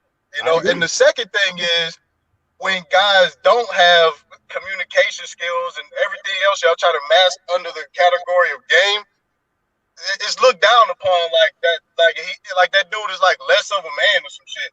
And I started hearing terms like a real man, and I don't fuck with that shit. All right, Zero, go ahead. You wanted to respond to something. Yeah. Man, I just thought it was funny just now. He just agreed with Ty City, but then started the whole stream off by saying niggas acquire all they shit to get pussy. So that said that? Again, that you did. Who said that? You did. So I said, wait. I said dudes get all this shit. I said that. You said the reason why dudes are even doing all the shit they doing is to get pussy. That's what you said when you started. Wait. I said that guys are doing stuff to get pussy. You started off the stream by addressing that. That's what you did. No, I didn't say that. I'm teaching guys to get shit. No. I didn't say teaching. I didn't use any of those words. I said you started the stream off by saying that dudes do all of the things that they're doing to get pussy. Yes, if they have. Yes, okay. If they ain't got but no you game. just agreed with Ty City when he said that doing all of that shit to get pussy is stupid or submissive. I agree. That's what I said. Okay. Bro, I'm saying the same thing. If I say that guys are doing a bunch of shit to get pussy, I'm agreeing with him that guys do a bunch of shit to get pussy. You're missing my point. The way you framed it in the beginning was that this was okay and the way to go. That's what I'm saying. When did I say it was okay? No. That's how you framed it in the beginning. We can play semantics. I'm gonna just keep going. Move on. All right. I'm gonna move on. All right, again, numbers. Hold on, you had something else. No, I'm trying to address. I was on some other shit. I just want to get that out the way because I just heard that. All right, go ahead. So again, normal niggas got normal life experiences. I heard somebody talking about like motherfuckers ain't got life experience. Normal people have normal fucking life experiences. This is a problem with the way y'all be assuming how people live and shit. Normal people have life experience. So what's more significant? When I heard somebody talking about a bag of chips and shit. So what's more significant, a bag of chips or a wife? Like if motherfuckers who are normal are trying to get like married so they can have all this legacy and lineage shit they talking about, if all that shit important, then a wife is going to be way more important than a bag of chips. So that comparison was way the fuck off. You missing the point. No, I'm not, because your comparison was pussy is basically comparable to a bag of chips because it's so easy to get. I'm talking about access. Yes, access. And it is easy. Yeah, that's what I mean. Yeah. We know that. That part wasn't about marriage. That part wasn't about marriage. That was just about getting access from a chick that lived 5 minutes away versus but these niggas that are not focusing on bag of chip pussy, they want wives because they're normal niggas and they want all of that other shit that comes with it, right? So you can't get a wife here. You can't get a wife where you at. You can't get a wife where you at. No, nigga, we have feminism. So you see, this is what we're talking about, guys. I'm trying to get through what I'm trying to address. Go ahead and wrap it up. Go ahead, Zero. Hey, but check it out. When they go, hold on, Zero still going. I get that it's trigger. See, niggas use the real definitions of words with this convenience. As I said, so the whole marriage business analogy, that's what I want to address, is off by a whole lot. Like that upgrade shit you talking about is the same thing as handing over the keys to your company to an employee, making them the CEO and you becoming a manager. They got the power. They have the power to fire you. No. That's what it is. If you marry a bitch, i.e. upgrade her, you handing over the keys to your company as the CEO, you giving her the CEO title and you becoming a regular ass employee like a manager. At that point, she can fire your ass because she owns everything. That's what that's like. So here's what, like, when y'all talk about like man shit, niggas who are like, y'all use alpha wrong. We're talking about this definitions and shit. Y'all use alpha wrong. The alpha niggas are motherfuckers in patriarchal countries, and even them niggas is having problems. So I don't really know what chance you niggas got when y'all on team feminism, because Arab niggas are more alpha than you. They used to bring their bitches over here as employees.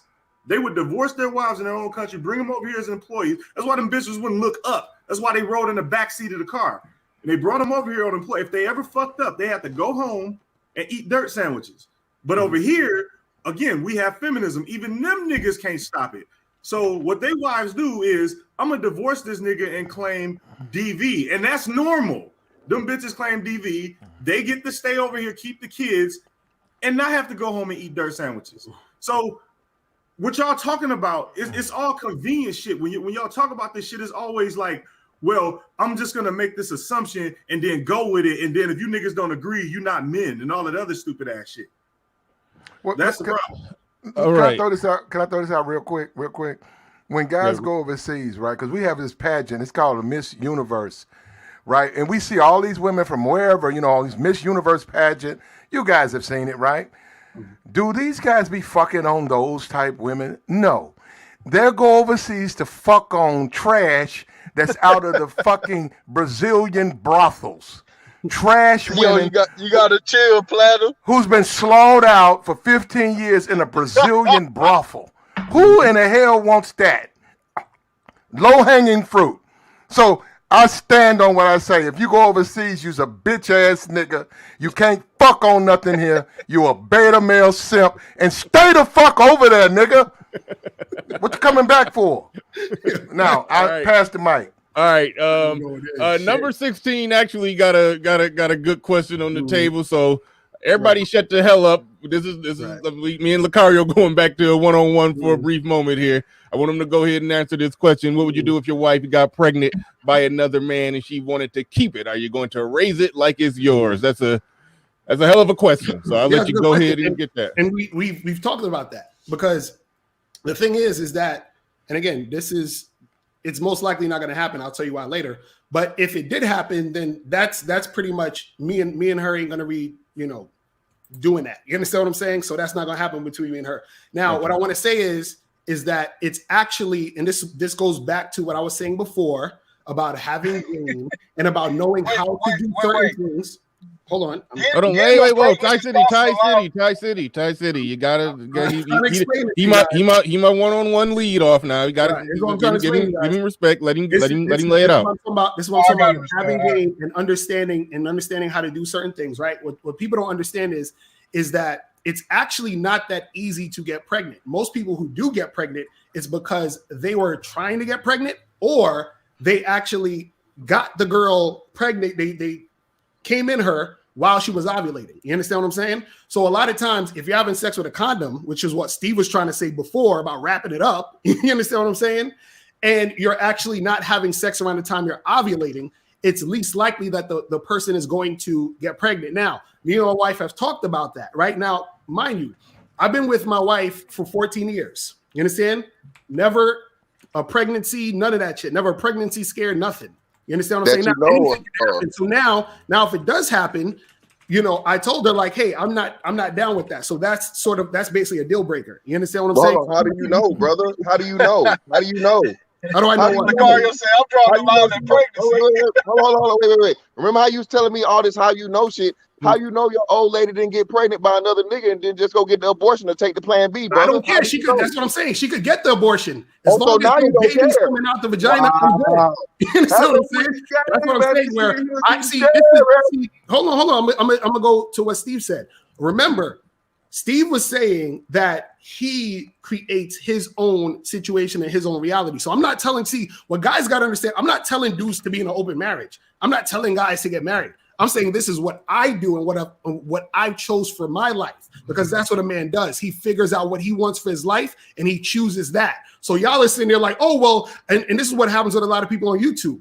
Y'all looking at all these content creators who had issues in their situation and they're like, don't get married, don't date single mothers, don't do all of this because that happened in their situation. Instead of telling guys, say, hey, listen, I dated a single mother. This is what happened. I didn't like it, but I'm letting you guys know just to let you know, but do your own thing. Think for yourself. Figure out what you want to do. Nobody's saying that. They're saying, yo, don't do this. Don't do that. Don't fuck with these girls over here because of feminism. You can't get a girl that's good over here because these women ain't shit. It's all this other nonsense. So I'm like, come on. Hey, no one's saying that though, bro. No one, let me tell you something, bro. Hold on, real quick. Wait. Depending on the law, you might not have a choice, being that y'all's married and the pregnancy happened during y'all marriage. I'm gonna have a choice to do what? You'll be on the hook for that baby. No. So what you're saying? I don't have a choice. I can't get divorced. No, what I'm saying is you're gonna be on the hook for that child. How can divorce be an option? Because earlier I'm getting divorced, so I don't have game. So if I'm getting divorced, I don't have a game. You're the game master, brother. You can't get no divorce. No, I'm saying, did you just not hear what I said? I said that I spoke to my wife about this before, and I said if that happened, we would get a divorce, correct? I'm saying is, wait, and I'm respecting that, brother. But listen, what I'm telling you. See, now you're contradicting yourself. Because I'm not contradicting myself. Go ahead. The only reason that I'm getting a divorce because I don't have the game. So what I need you to tell us is because you have all the game, that even if your wife that you are cool with having sex with other men, obviously, apparently unprotected. Oh, that's a whole nother discussion for another day. But cool, okay. But she was to get pregnant by another man. Why is divorce an option if divorce is for gameless niggas? No, I didn't say divorces for gameless niggas. I said that you're the one who is divorced telling people about what it means to be married. That's what I was talking about. Exactly. No. Now what I'm saying is that you're saying, okay, well, you're saying that this is what I said to my wife. I said, listen, if that happens, we would get divorced. We wouldn't be together. Now, but hold on, wait. Now, is she pregnant though? Is she pregnant? Yeah, but hold on, wait, brother. Listen, what I'm telling you. So I see. So again, man. See, I'm pretty decent at this debate shit. So you see, the reason why you even have to have that discussion is why? Because you allow your wife to fuck other men. Anybody could do that. You're not allowing women to do anything. That's what y'all don't get. Y'all think y'all got control over this. You don't. And that's what shows you y'all ain't got no game. You know what I'm saying? What do you think you got? No. Listen, hey, Locario, I get what you're saying by allowing her to do that shit. I'm just saying you gotta understand the consequences. You feel me? Because whatever happens after you trust a woman is your fault, dog. But what's the consequence? Can I get a?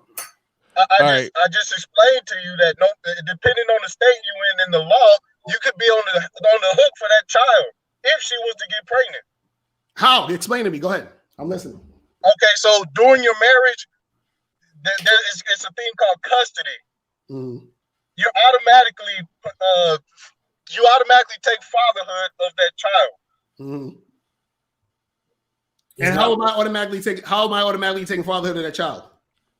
by being married it was to a her. famous case in Well, no, what Ohio, happened bro, is to where No, this is what I'm saying. What I'm saying is, if I'm not in the situation and I divorce her, I'm not taking care of the job. I think Correct? what they implying that But I think listen, what let they're me try to implying tell is you, that listen. there's a possibility that Mhm. when all is said and done, you may end up having to pay child support if that all plays out like that. I think that's what they're hinting no, at. but no, I Also, lay they're it out talking for about him. like the minuscule situations where okay, I Well, got no, it's not. Yeah, It's not yeah. minuscule. Listen, this is what. Hold on. Listen, Right. this is what I keep trying to. All right. Hold on. Let me Real quick, explain fantastic, real quick. Oh, well, again, bro, it's a case like this that happened, and these were actually two white dudes. They were going through a divorce. The woman was separated from him. She knew that she was pregnant by the other man, right?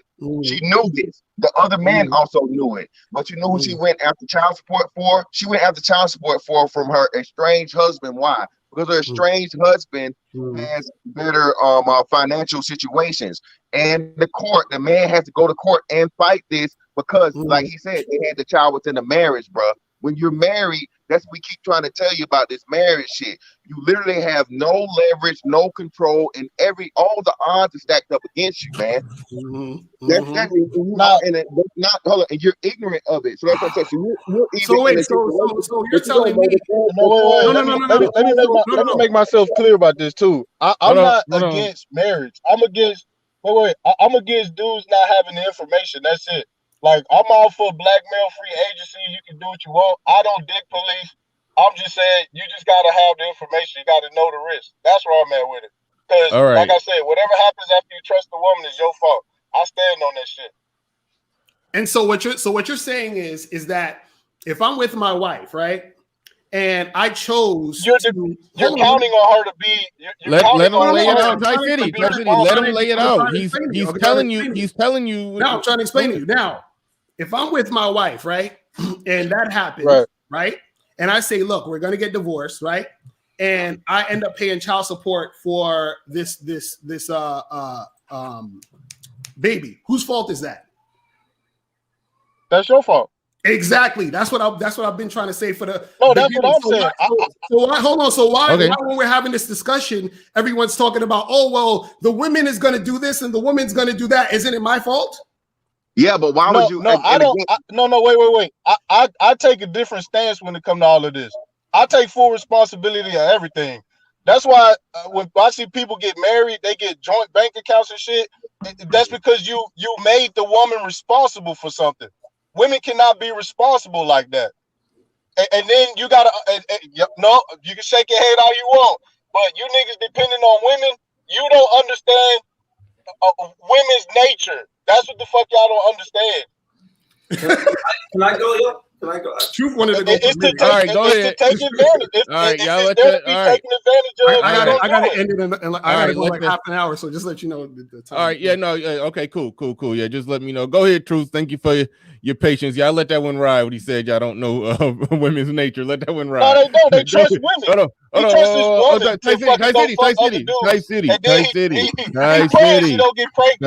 City. We going to Truth. We going Truth, ARC, Man of Tomorrow. All right, that's the order. So everybody pump the brakes. All right, go ahead, Truth. Thank you. So after listening to everybody, I agree with a lot of different points of view. I feel like the truth is being missed. So Fantastic made a lot of good points I agree with. I think his name is Steve, but his name is like the man mindset. He said a lot of shit I agree with. And Locario said shit I agree with. But so to keep it simple, I think most people do not want an open relationship with their wife. Personally, okay, so I have a dynamic right now where I have 3 girlfriends and they all know about each other. They're all bisexual. I have one that lives with me. And we've already discussed with my main girl, sister wives, a harem of sorts, right? So my thing is, I feel like oftentimes when I see men do the open relationship angle, and I'm not saying this is you, just I've noticed this. It's almost like they fear, and you kind of alluded to this, they fear a lack of control over the woman on the onset. And so they feel like if they can own that lack of control, that somehow validates them. Whereas for me, I'm more like, you kept saying like, how do you know she's not cheating on you? Like I go through her phone, I go through her messages, I have access to all her social media. Yes. Yeah. The fuck? All three of my bitches. Yo, this some wild shit, man. Why is that a problem to you? Pump your brakes, bro. That's too much. I don't agree with that. I don't agree with that. Why? Because what is No, that? that's too much. Because I feel like that's extended energy that you're putting out there. No, I don't go through the shit. I regularly don't even bother because I trust her.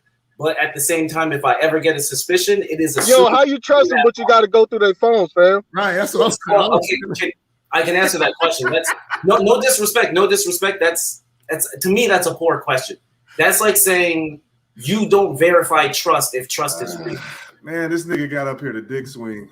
Okay, bro. Like you sound hurt. You sound hurt. Like you sound like a soft nigga, but that's fine. Yo, who hurt you, Zero? Because am I capping? I don't know, man. I'm hurt as a motherfucker. I'm not capping. So if you calling me a dick swinger makes me laugh because it's further. That couldn't be further from the truth. But whatever. Right, anyway, so to respond to what he said, the idea that if you trust her, why would you have to go through her phone? It's like, well, you verify trust, right? If you're actually operating strictly off word, no. Trust means you don't have to verify.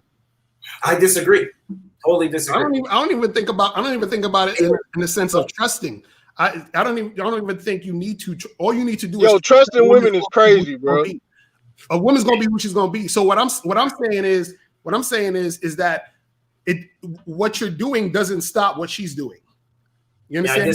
I disagree. Okay, so like you gotta say, I've lived a crazy life. You talking about dick swing? I fucked 2 sisters 3 times in one night. I fucked my girls fucking with. This was years back. I fucking the girls fucking. I fucked her sister. Congratulations, bro. Cool story, bro. Congratulations. You have one of your bitches. Cool story, bro. Yeah, cool story, bro. I fucked her sister. Congratulations. Congratulations. This nigga just found pussy. He just found out what. Why are you acting like a This nigga just found pussy. All right. Order. You can't tell me I had pussy last night. You don't know my wife. I fucked the bitch. I fucked 100 bitches last week. All right, hold on. I can't even find the mute buttons. All right, Truth, go ahead and wrap up your point. Go ahead and wrap up your point. Thank you. For the record, I think interrupting like that's feminine as fuck. All right, come on, man. Just make your point. I'm not gonna belabor it, but you don't get disrespect me and get a pass. I understand. They was wrong. They was wrong. Sorry, go ahead. So yeah, I'm not out here trying to. All we'll say is, from my perspective, you don't actually have to be in an open relationship with a woman in order to see other females and have her restricted to you, right? The way that you facilitate that, the reason why I have access to all of their devices is because I don't trust word. I trust my reasoning. I'm not going to trust what she's going to say. I'm going to trust all of the evidence I have before me, and I'm going to give myself maximum access to that evidence. As far as her, she's a tool. She does what I say. If she's not on my program, she gets left. I don't deal with women who are not submissive. One of the first questions I ask women is, on a scale of 1 to 10, how submissive are you? Right? Like, I don't talk to women who are not comfortable with being submissive. I don't interact with women who have a knee-jerk reaction to the word submissive. And on top of it, they appreciate domination and masculinity. They like when I snatch their phone and go, who the fuck is this? And literally one of the first questions I ask a bitch is, when was the last time you orgasmed? How single are you really? When was the last time you had sex? Yo, what the fuck? Right, so like, chill, Nice City, chill. My whole dynamic with them is upfront, honest, and if you don't tell me what I want to know, and if I sense any kind of, like FBI interrogators will do the same thing. If I sense any kind of, come on, Bernard. Come on, Bernard. He wrapping it up. He getting to the. All right. You honestly make me wonder if you are a loser. Why are you just touched? Shut up. Shut up. Yo, come on, Bernard. All right. Truth. Talk. You want me to listen? You need to talk. Truth. Go ahead. Wrap it up about 30 more seconds. Go ahead. I'll let you finish your point. Tell this nigga to hire a prostitute. All right. We passing the mic. We passing it to ARC. We just gonna pass it. We gonna pass it because I know you ain't gonna make the point. Real quick. All right, go. I don't necessarily agree with him checking up on the girls or whatever. I do agree and appreciate that he's running it how he feels is good for him. And that's all I say when it comes to guys being masculine and being about their stuff. So he's running it how he wants to run it. But go ahead. All right, we passing it to ARC. Go ahead. You got the flow. You got the mic.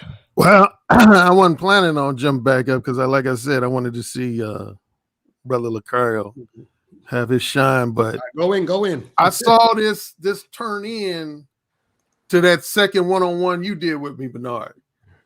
Like I'm looking right now at the title, one-on-one with Mr. Locario, examining, exploring, and defining game.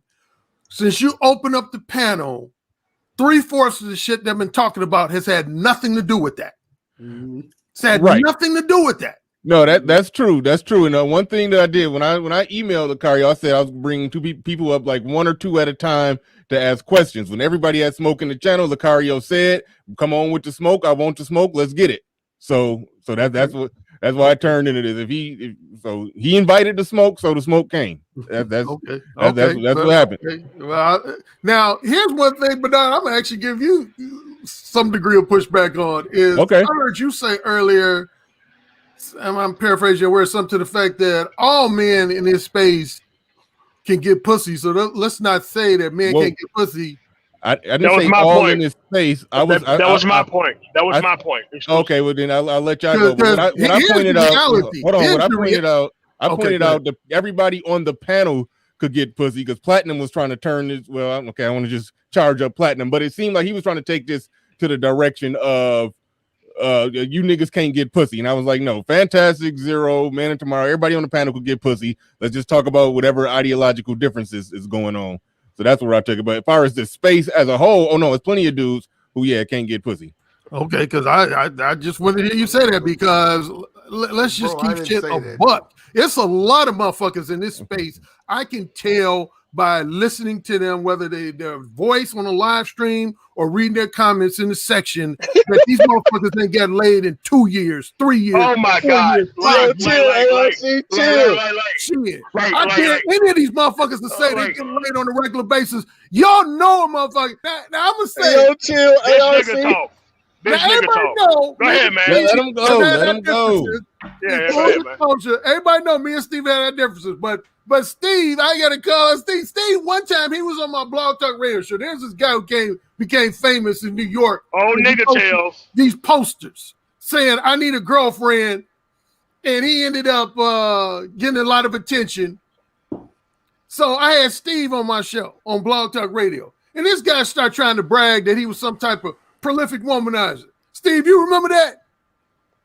Oh my God. With the posters. So there's a Steve with motherfucking.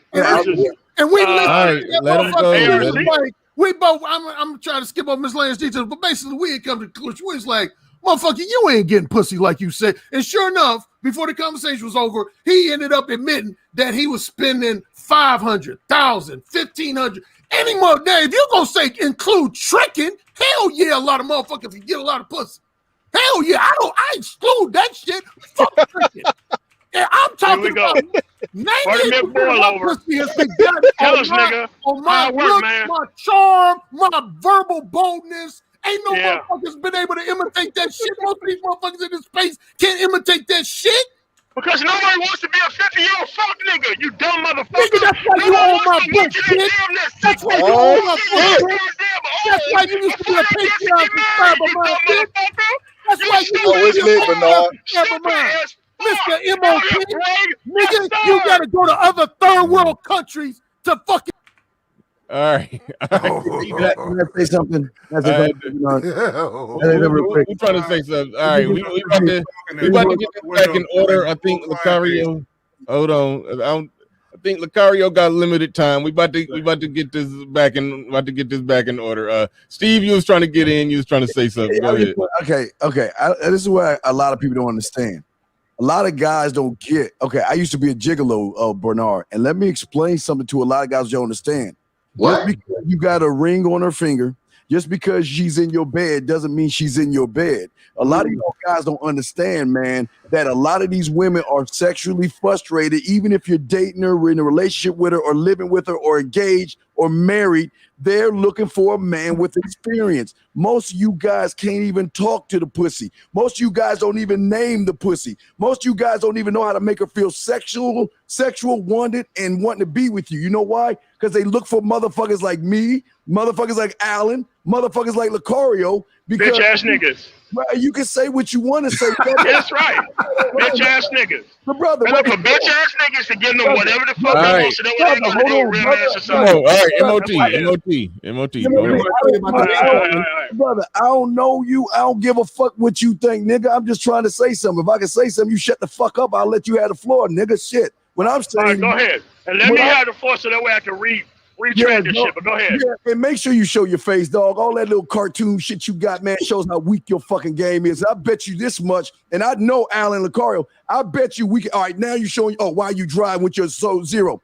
Why don't you? why don't we do this, Mister?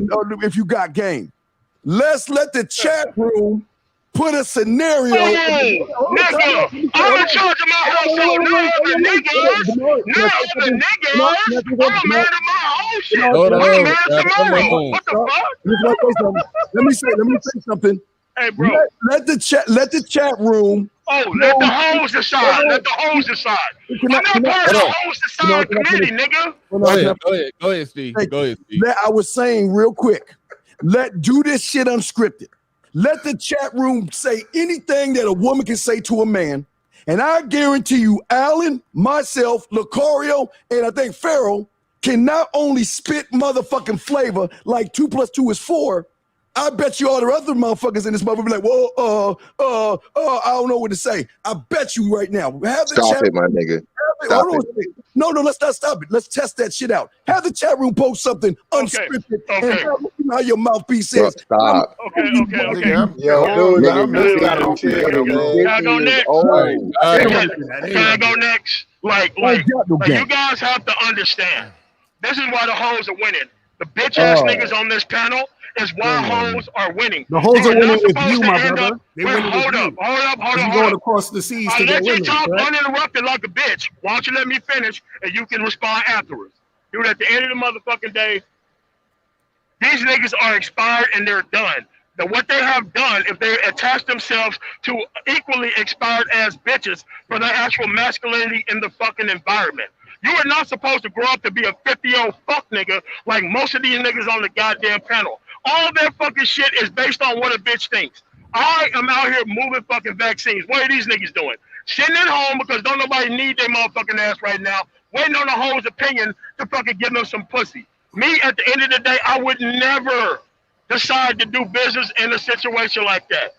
Niggas have decided to let hoes win because they want their opinion to run the fucking environment. At the end of the motherfucking day, I would never hire a hoe ass nigga like this. I've cleansed them out of my fucking organization. All the way. I want to meet the fucking family of the nigga who I'm fucking hiring. And you still Patreon subscriber to AMS? No. Yes, I am, sir. Okay. Everything you saying is moot. Everything you saying is moot. What the fuck? Everything you saying is moot. You a Patreon subscriber to Alpha Male Strategies. Everything you saying is moot. Everything you saying is moot. No, wait. I'm a Patreon to him, but I don't listen to his shit because I don't need his fucking help. Then why you a Patreon subscriber to him then? Because he sons your bitch ass. That's why I subscribe to him. He what? He sons your bitch ass. He stole all your fucking shit. Nigga, you know you don't call me a bitch ass to my face. We both know that. You get your ass whooped. Stop your bitch ass shit. Nigga, that's right. Shout out to EO or shopping, bro. He stole it, and he made money off of it. You be following dating coaches, but you be criticizing dating coaches. What sense does that make? You criticize dating coaches, but you be following dating coaches. What makes somebody tell me on this panel what kind of sense that make? This dude is always going in on dating coaches, but he was a former Patreon subscriber of mine. He's a current Patreon subscriber of Alpha Male Strategies, as well as one or two other guys.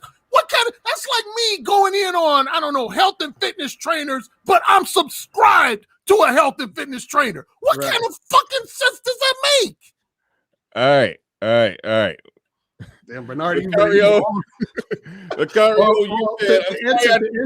to answer MOT's question, he's like, why are we at home? Well, we're at home because we own our businesses and he's out there working for somebody. That's one. And that's no slight to people who work for somebody, but that's just to answer his question. And two, again, like I said, with the name calling, you got to call us bitch ass niggas because you can't refute the points. That's three. you know, there's what some people call smart dumb niggas. You understand what I'm saying? And that's what MOT reminds me of, is that he says a lot of stuff, but he's not really saying that much. And I'm not saying that to disparage him, but that's what I'm hearing, because he's never making the actual point as to why what we're saying doesn't actually fit or doesn't actually go with what's going on. He's saying these women out here and these hoes are winning. And I'm like, which hoes are winning? I'm winning. You understand? Steve is winning. ARC is winning. You understand? The guys that we coach are winning. You understand what I'm saying? So I don't understand like where that's coming from, but that's a whole nother thing. You know what I mean? All right. One thing, the thing that you caught the most smoke about is the open relationship thing. And I do want to give you ample time to explain the whole idea, the notion, the concept of a polyamorous relationship, marriage, whatever the hell. Go ahead and break that down. Yeah, well, the thing is, understand that there's different types of polyamorous relationships. You know what I'm saying? So me and my wife, we have an open relationship. You could say we're non-monogamous. That means we're not into monogamy. And what a lot of guys don't understand, and this is what I was trying to say throughout the whole stream, in which dudes didn't understand, is that when you are a guy who's really orchestrating his relationship. So shout out to Truth, because even though I didn't agree with Truth, I respect him because he's orchestrating the relationship the way he wants it to be. And so this is what we're talking about as far as real men. We're saying you have to orchestrate the relationship how you want it to be. So therefore, you're the one who's actually controlling the dynamic of how the relationship goes, but you still don't control the actual woman. You understand what I'm saying? And this is what I was trying to get to when I'm talking to these guys, is I keep asking the question, how do you know the woman you're with is not fucking around with other people, whether it's a hookup, girl you're dating, girlfriend, fiance, or wife? You don't. You understand? And people have the illusion of controlling a woman, which you can't do. You see what I'm saying? So now when I got into a open relationship with my wife, now she didn't ask for the open relationship. I said I wanted that. And I said, hey, if you're going to be together, we're going to be together, but this is what's going to be the protocol. You understand what I'm saying? Now, people do their open relationships or their polyamorous relationships different. Some guys is like, hey, it's just going to be me and a few of these girls, and they're just going to be with me. And that's the agreement they had.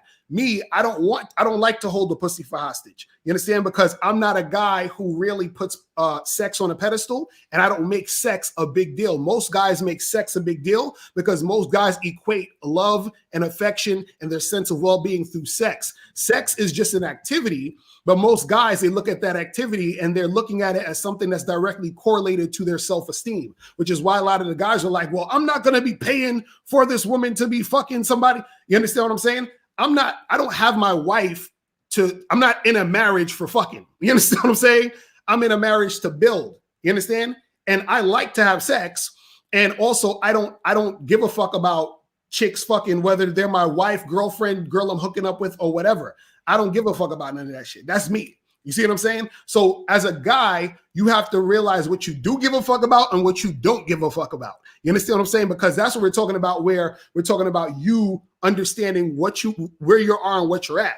You see what I mean? And also the thing when we're talking about masculinity and being real and being about what you're about, this is why I'm saying when dudes is trying to point the finger because they're saying, oh, you guys are being feminist. It's not about being feminist. It's not about, they're like, you're leading these men astray by not letting them know what the women are doing. It's not about what the women are doing. It's understanding who you're dealing with, because Mr. Fantastic, and again, I don't got no problem with nobody on the panel. Just, you know what I'm saying? Everybody has different views or whatever. What he said is that these women are deceptive. I agree. So now that you know that they're deceptive, shouldn't you situate yourself to deal with women in that regard, understanding that they're deceptive? You see what I mean? So it's like, you ever heard of the scorpion and the frog story? I'm sure y'all heard about that, but for those who don't know, the scorpion's like, hey, I want to get across the pond. And the frog is like, yeah, but if I put you on my back, you're going to sting me. And then the scorpion says, no, I'm not going to sting you. Come on, let's just get across the pond. So then the frog the scorpion jumps on the frog and he stings the frog right as they're in the middle of the pond. And so now him and the scorpion drown. So both the frog and the scorpion drowns, and the frog looks up at the scorpion and says, yo, why'd you sting me? And the scorpion says, well, it was in my nature. You understand what I'm saying? So basically what the scorpion is saying is that you should have known this was in my nature. So as a man, if you know that certain things are in a woman's nature, why are you situating yourself to where you're leaving all your trust in the woman, knowing that she can be deceptive if that's in her nature? So you as the man, you have to be able to do the things that you need to do up front so that you don't get yourself in a situation to where you're fucking shit up for yourself. Because what happens is when you don't realize that that's her nature, you start to think, oh, I guess we're equal. Oh, I guess I can trust her and all this other stuff. And then when things don't go your way, that's when you want to blame the girl. That's when you want to point the finger at her, but it was you not recognizing who you dealing with. You see what I'm saying? And so that's the issue, is that these guys don't know who they're dealing with. You see what I mean? And that's the craziest part about the whole shit. All right. What else was put out there? You addressed the feminist thing, because you got charged up with being called a feminist. What else was put out there that you feel you possibly didn't? Because I know you got limited time, so I want to make sure you see fatal dose of sage. Exactly. He's this is what I'm talking about. These dudes under the sage, he says, sounds like a nigga that's afraid to lose his woman, so he lets her bang other niggas to keep her around. Bro, does that even make any sense? Most of these guys out here who's cuffing the vagina is scared to lose their woman, which is why they're cuffing the vagina.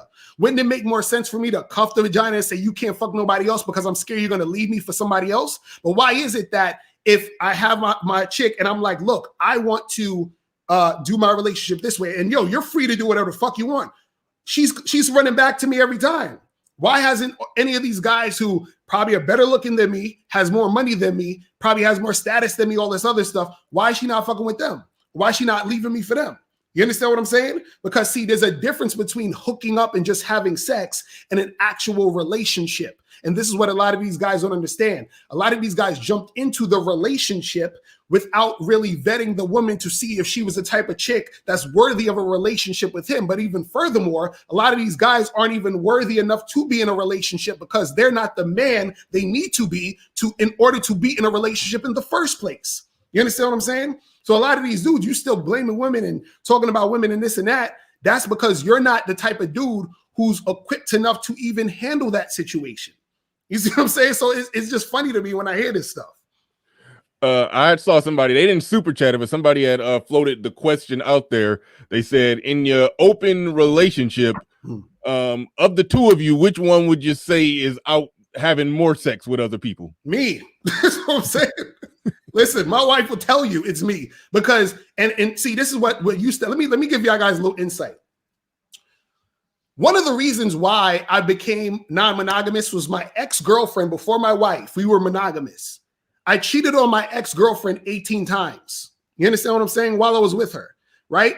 Every time I cheated, I felt bad because I was like, man, why am I doing this? So when I got with my wife, right? Or, when we were first dating, I'm the one who said, listen, we're going to keep this open because I'm going to see, again, this is about me. It's not even really about her. I'm in the open relationship because that's what I wanted in my situation. So I said, listen, you could be my woman, and she's shown that she could be my girlfriend. But I said, if you're going to be my girlfriend, then understand I'm going to be fucking with other women. You understand? And you can go fuck with other dudes, have your fun, but I'm going to be doing this. So what happens is there were times where my wife, she'd be at home, she'd want me to stay, but I'm like, look, I got to go see this girl. I got a date. I got this and I got that. You understand? And why do you think I want her to fuck with other men? Because I need her to be occupied while I'm doing my own thing. But see, a lot of these beta males don't understand that because they don't have access to women like that. So they're like, well, are you just going to sit at home twiddling your thumbs while your girl's fucking other guys? No, I'm busy fucking other women. But see, guys who don't get girls don't understand that because see, what you got to understand is that if you're doing this lifestyle, you're going to need certain situations to occupy. Just like, I don't want to compare women to children, but let's say if you're in a house and you're trying to get certain things done, you're trying to clean up the house, but you got 3 kids and they're running all around making the mess. You sit them in front of the TV and they chill the fuck out in front of the TV so you can do your other stuff. So while I'm doing my other stuff, she can get occupied. You understand what I'm saying? And so what happens is because the relationship is more than just sex, I'm able to get the benefits of having the helpmate to boost up my situation and my actual relate the business that I'm doing right now. To the guy's point where they were talking about, oh, well, if she gets pregnant by another guy, this and that'll happen. And which I think is a really great point. And I'm glad they brought that up. But guess what? This is what I said earlier. I said, I take full responsibility for all that. You understand what I'm saying? Meaning that my ignorance to that, if that stuff is true, because I'm going to look it up after this and see what the likelihood of that is and how much that stuff is, because most people just say stuff. So I'm going to look that up. And shout out to Mr. Fantastic. And I think, was it Tyree or Ty City, the Logic Sphere. Shout out to y'all. But what I'm gonna do is I'm gonna check that out. And now let's say that did happen. And let's say I was unaware of that. And I'm like, damn, now I gotta fucking pay this child support and blah, blah, blah. Guess what? That's all on me as a man. I'm taking that because that's the mistake that I would have made. You see what I'm saying? I'm not sitting there pointing fingers. See, men don't do that shit. Men actually take responsibility for what they do. You understand what I'm saying? Whether or not it's something positive or something negative. You see what I mean? And so that's what we're talking about, where a lot of these dudes, they're so concerned with pointing the fingers at everything else and not looking at what they're doing. And this is how you actually grow. You grow by taking those lumps. You grow by figuring things out. You grow by seeing what's going to be the most beneficial situation for you. The reason why I got into an open relationship is because I grew from my last relationship. My last relationship, I was cheating on this woman, right? So I'm like, why am I cheating on her? Why don't I just keep it to a situation where I can have this woman that's going to be a woman that's with me, have her even have a girlfriend too, and I can still do my thing. You see what I'm saying? I'm creating the situations that I want in my life. It's not about her. It's not about, these other dudes and all that other stuff. And the only reason why I was bringing up the whole thing of how do you know if your girl's fucking with other dudes and your girl could be fucking other guys is because what most guys think. They think that they're in a monogamous relationship. They think that if the woman says, "Oh, I'm not going to be cheat on you, honey," or "Oh, I'm taking my birth control pills and I'm doing this and I'm doing that," a lot of guys think that that's like a secure position. There's no safety in relationships. There's no security. Anything can happen. You see what I'm saying? And dudes nowadays are looking for a safe space. You understand? They're looking for security and they're looking for a place to rest their head. There ain't no place to rest your head as a man. You understand what I'm saying? That's the problem. You see what I mean? And a lot of these dudes are looking for a safe space to rest their head. And that's not how it works. You see what I'm saying? Right on. Are you past your time? Did you gotta run? Yeah, I gotta run in like 5 minutes. All right. So yeah, man. I'd like to thank everybody who came on through here today. I got my all-time highest live stream views off this stream, man. It was I appreciate you having me, my brother. Real talk, man. Yeah, man. Like I said, you was one of the literally I didn't know what the hell a dating coach was, and your shit popped on my timeline like in 2014, man. You was one of the first people that I even encountered in anything that resembled a manosphere. I didn't even know what the hell a manosphere was. But yeah, you were the first person that I stumbled into. So man, it was definitely an honor having you on. It got wild and crazy. Right. No, it was good. It was good. And this is what I want to say too. I feel like, look, man, everybody's going to have their different situations. And you know, I want to quote my mentor, Anthony DeMello, where he once said in the speech, he said, listen, you know, I'm not here to change anyone's mind, or don't think I'm not here to, he's basically saying like, I'm not going to help anybody, really. What he's saying is that I'm going to tell you certain things, and if you get it, you get it, and if you don't, too bad. You understand what I'm saying? That's really all it is. So whoever is going to get it is going to get it, and it's going to benefit them. If they don't get it, that's too bad, and it's probably not going to benefit you. Now, if you're lucky enough to get it at a certain point, then that's cool. Because again, what people got to understand is that the game isn't for everybody. You understand what I'm saying? And this is what I try to explain to guys, because a lot of guys be thinking, a lot of coaches, they're like, oh, you guys, you're just trying to get all these people and you just want money and you're just trying to recruit. Listen, I don't want, you understand what I'm saying? People to join my membership program who is not ready for that. I don't want people to get married who shouldn't be getting married at this point. You understand what I'm saying? I don't want people to adhere to certain principles and stuff when they're not at that. You're not ready for that. You understand what I'm saying? Like, I don't want that. There's people, listen, there's people who come to me for coaching, and I've given them freaking refunds because I said you're not ready. You understand? Because I don't want to waste your money. You understand what I'm saying? So this isn't for everybody. So understand that, you know, the people who are like, oh, well, this is that way, and, you know, dating coaches is this. Understand that coaching isn't for everybody. The game isn't for everybody. It's not. You understand what I'm saying? And it's for those people who actually see something in it that will benefit them. That's what it is. All right, we're going to wrap it up right there. I'd like to thank everybody for coming through, everybody who supported in any way, shape, or form. Fantastic just went live, so y'all can go on over there. Everybody who I dropped down from, I dropped down a lot of people I respect, but I did want to let Locario get the last final say before he had to go. So I had to drop down a lot of people I respect. I don't like to do that, but it got out of control. But I did want to let Locario get the last words in. And with that said, we are out of here. Peace. Peace. Later.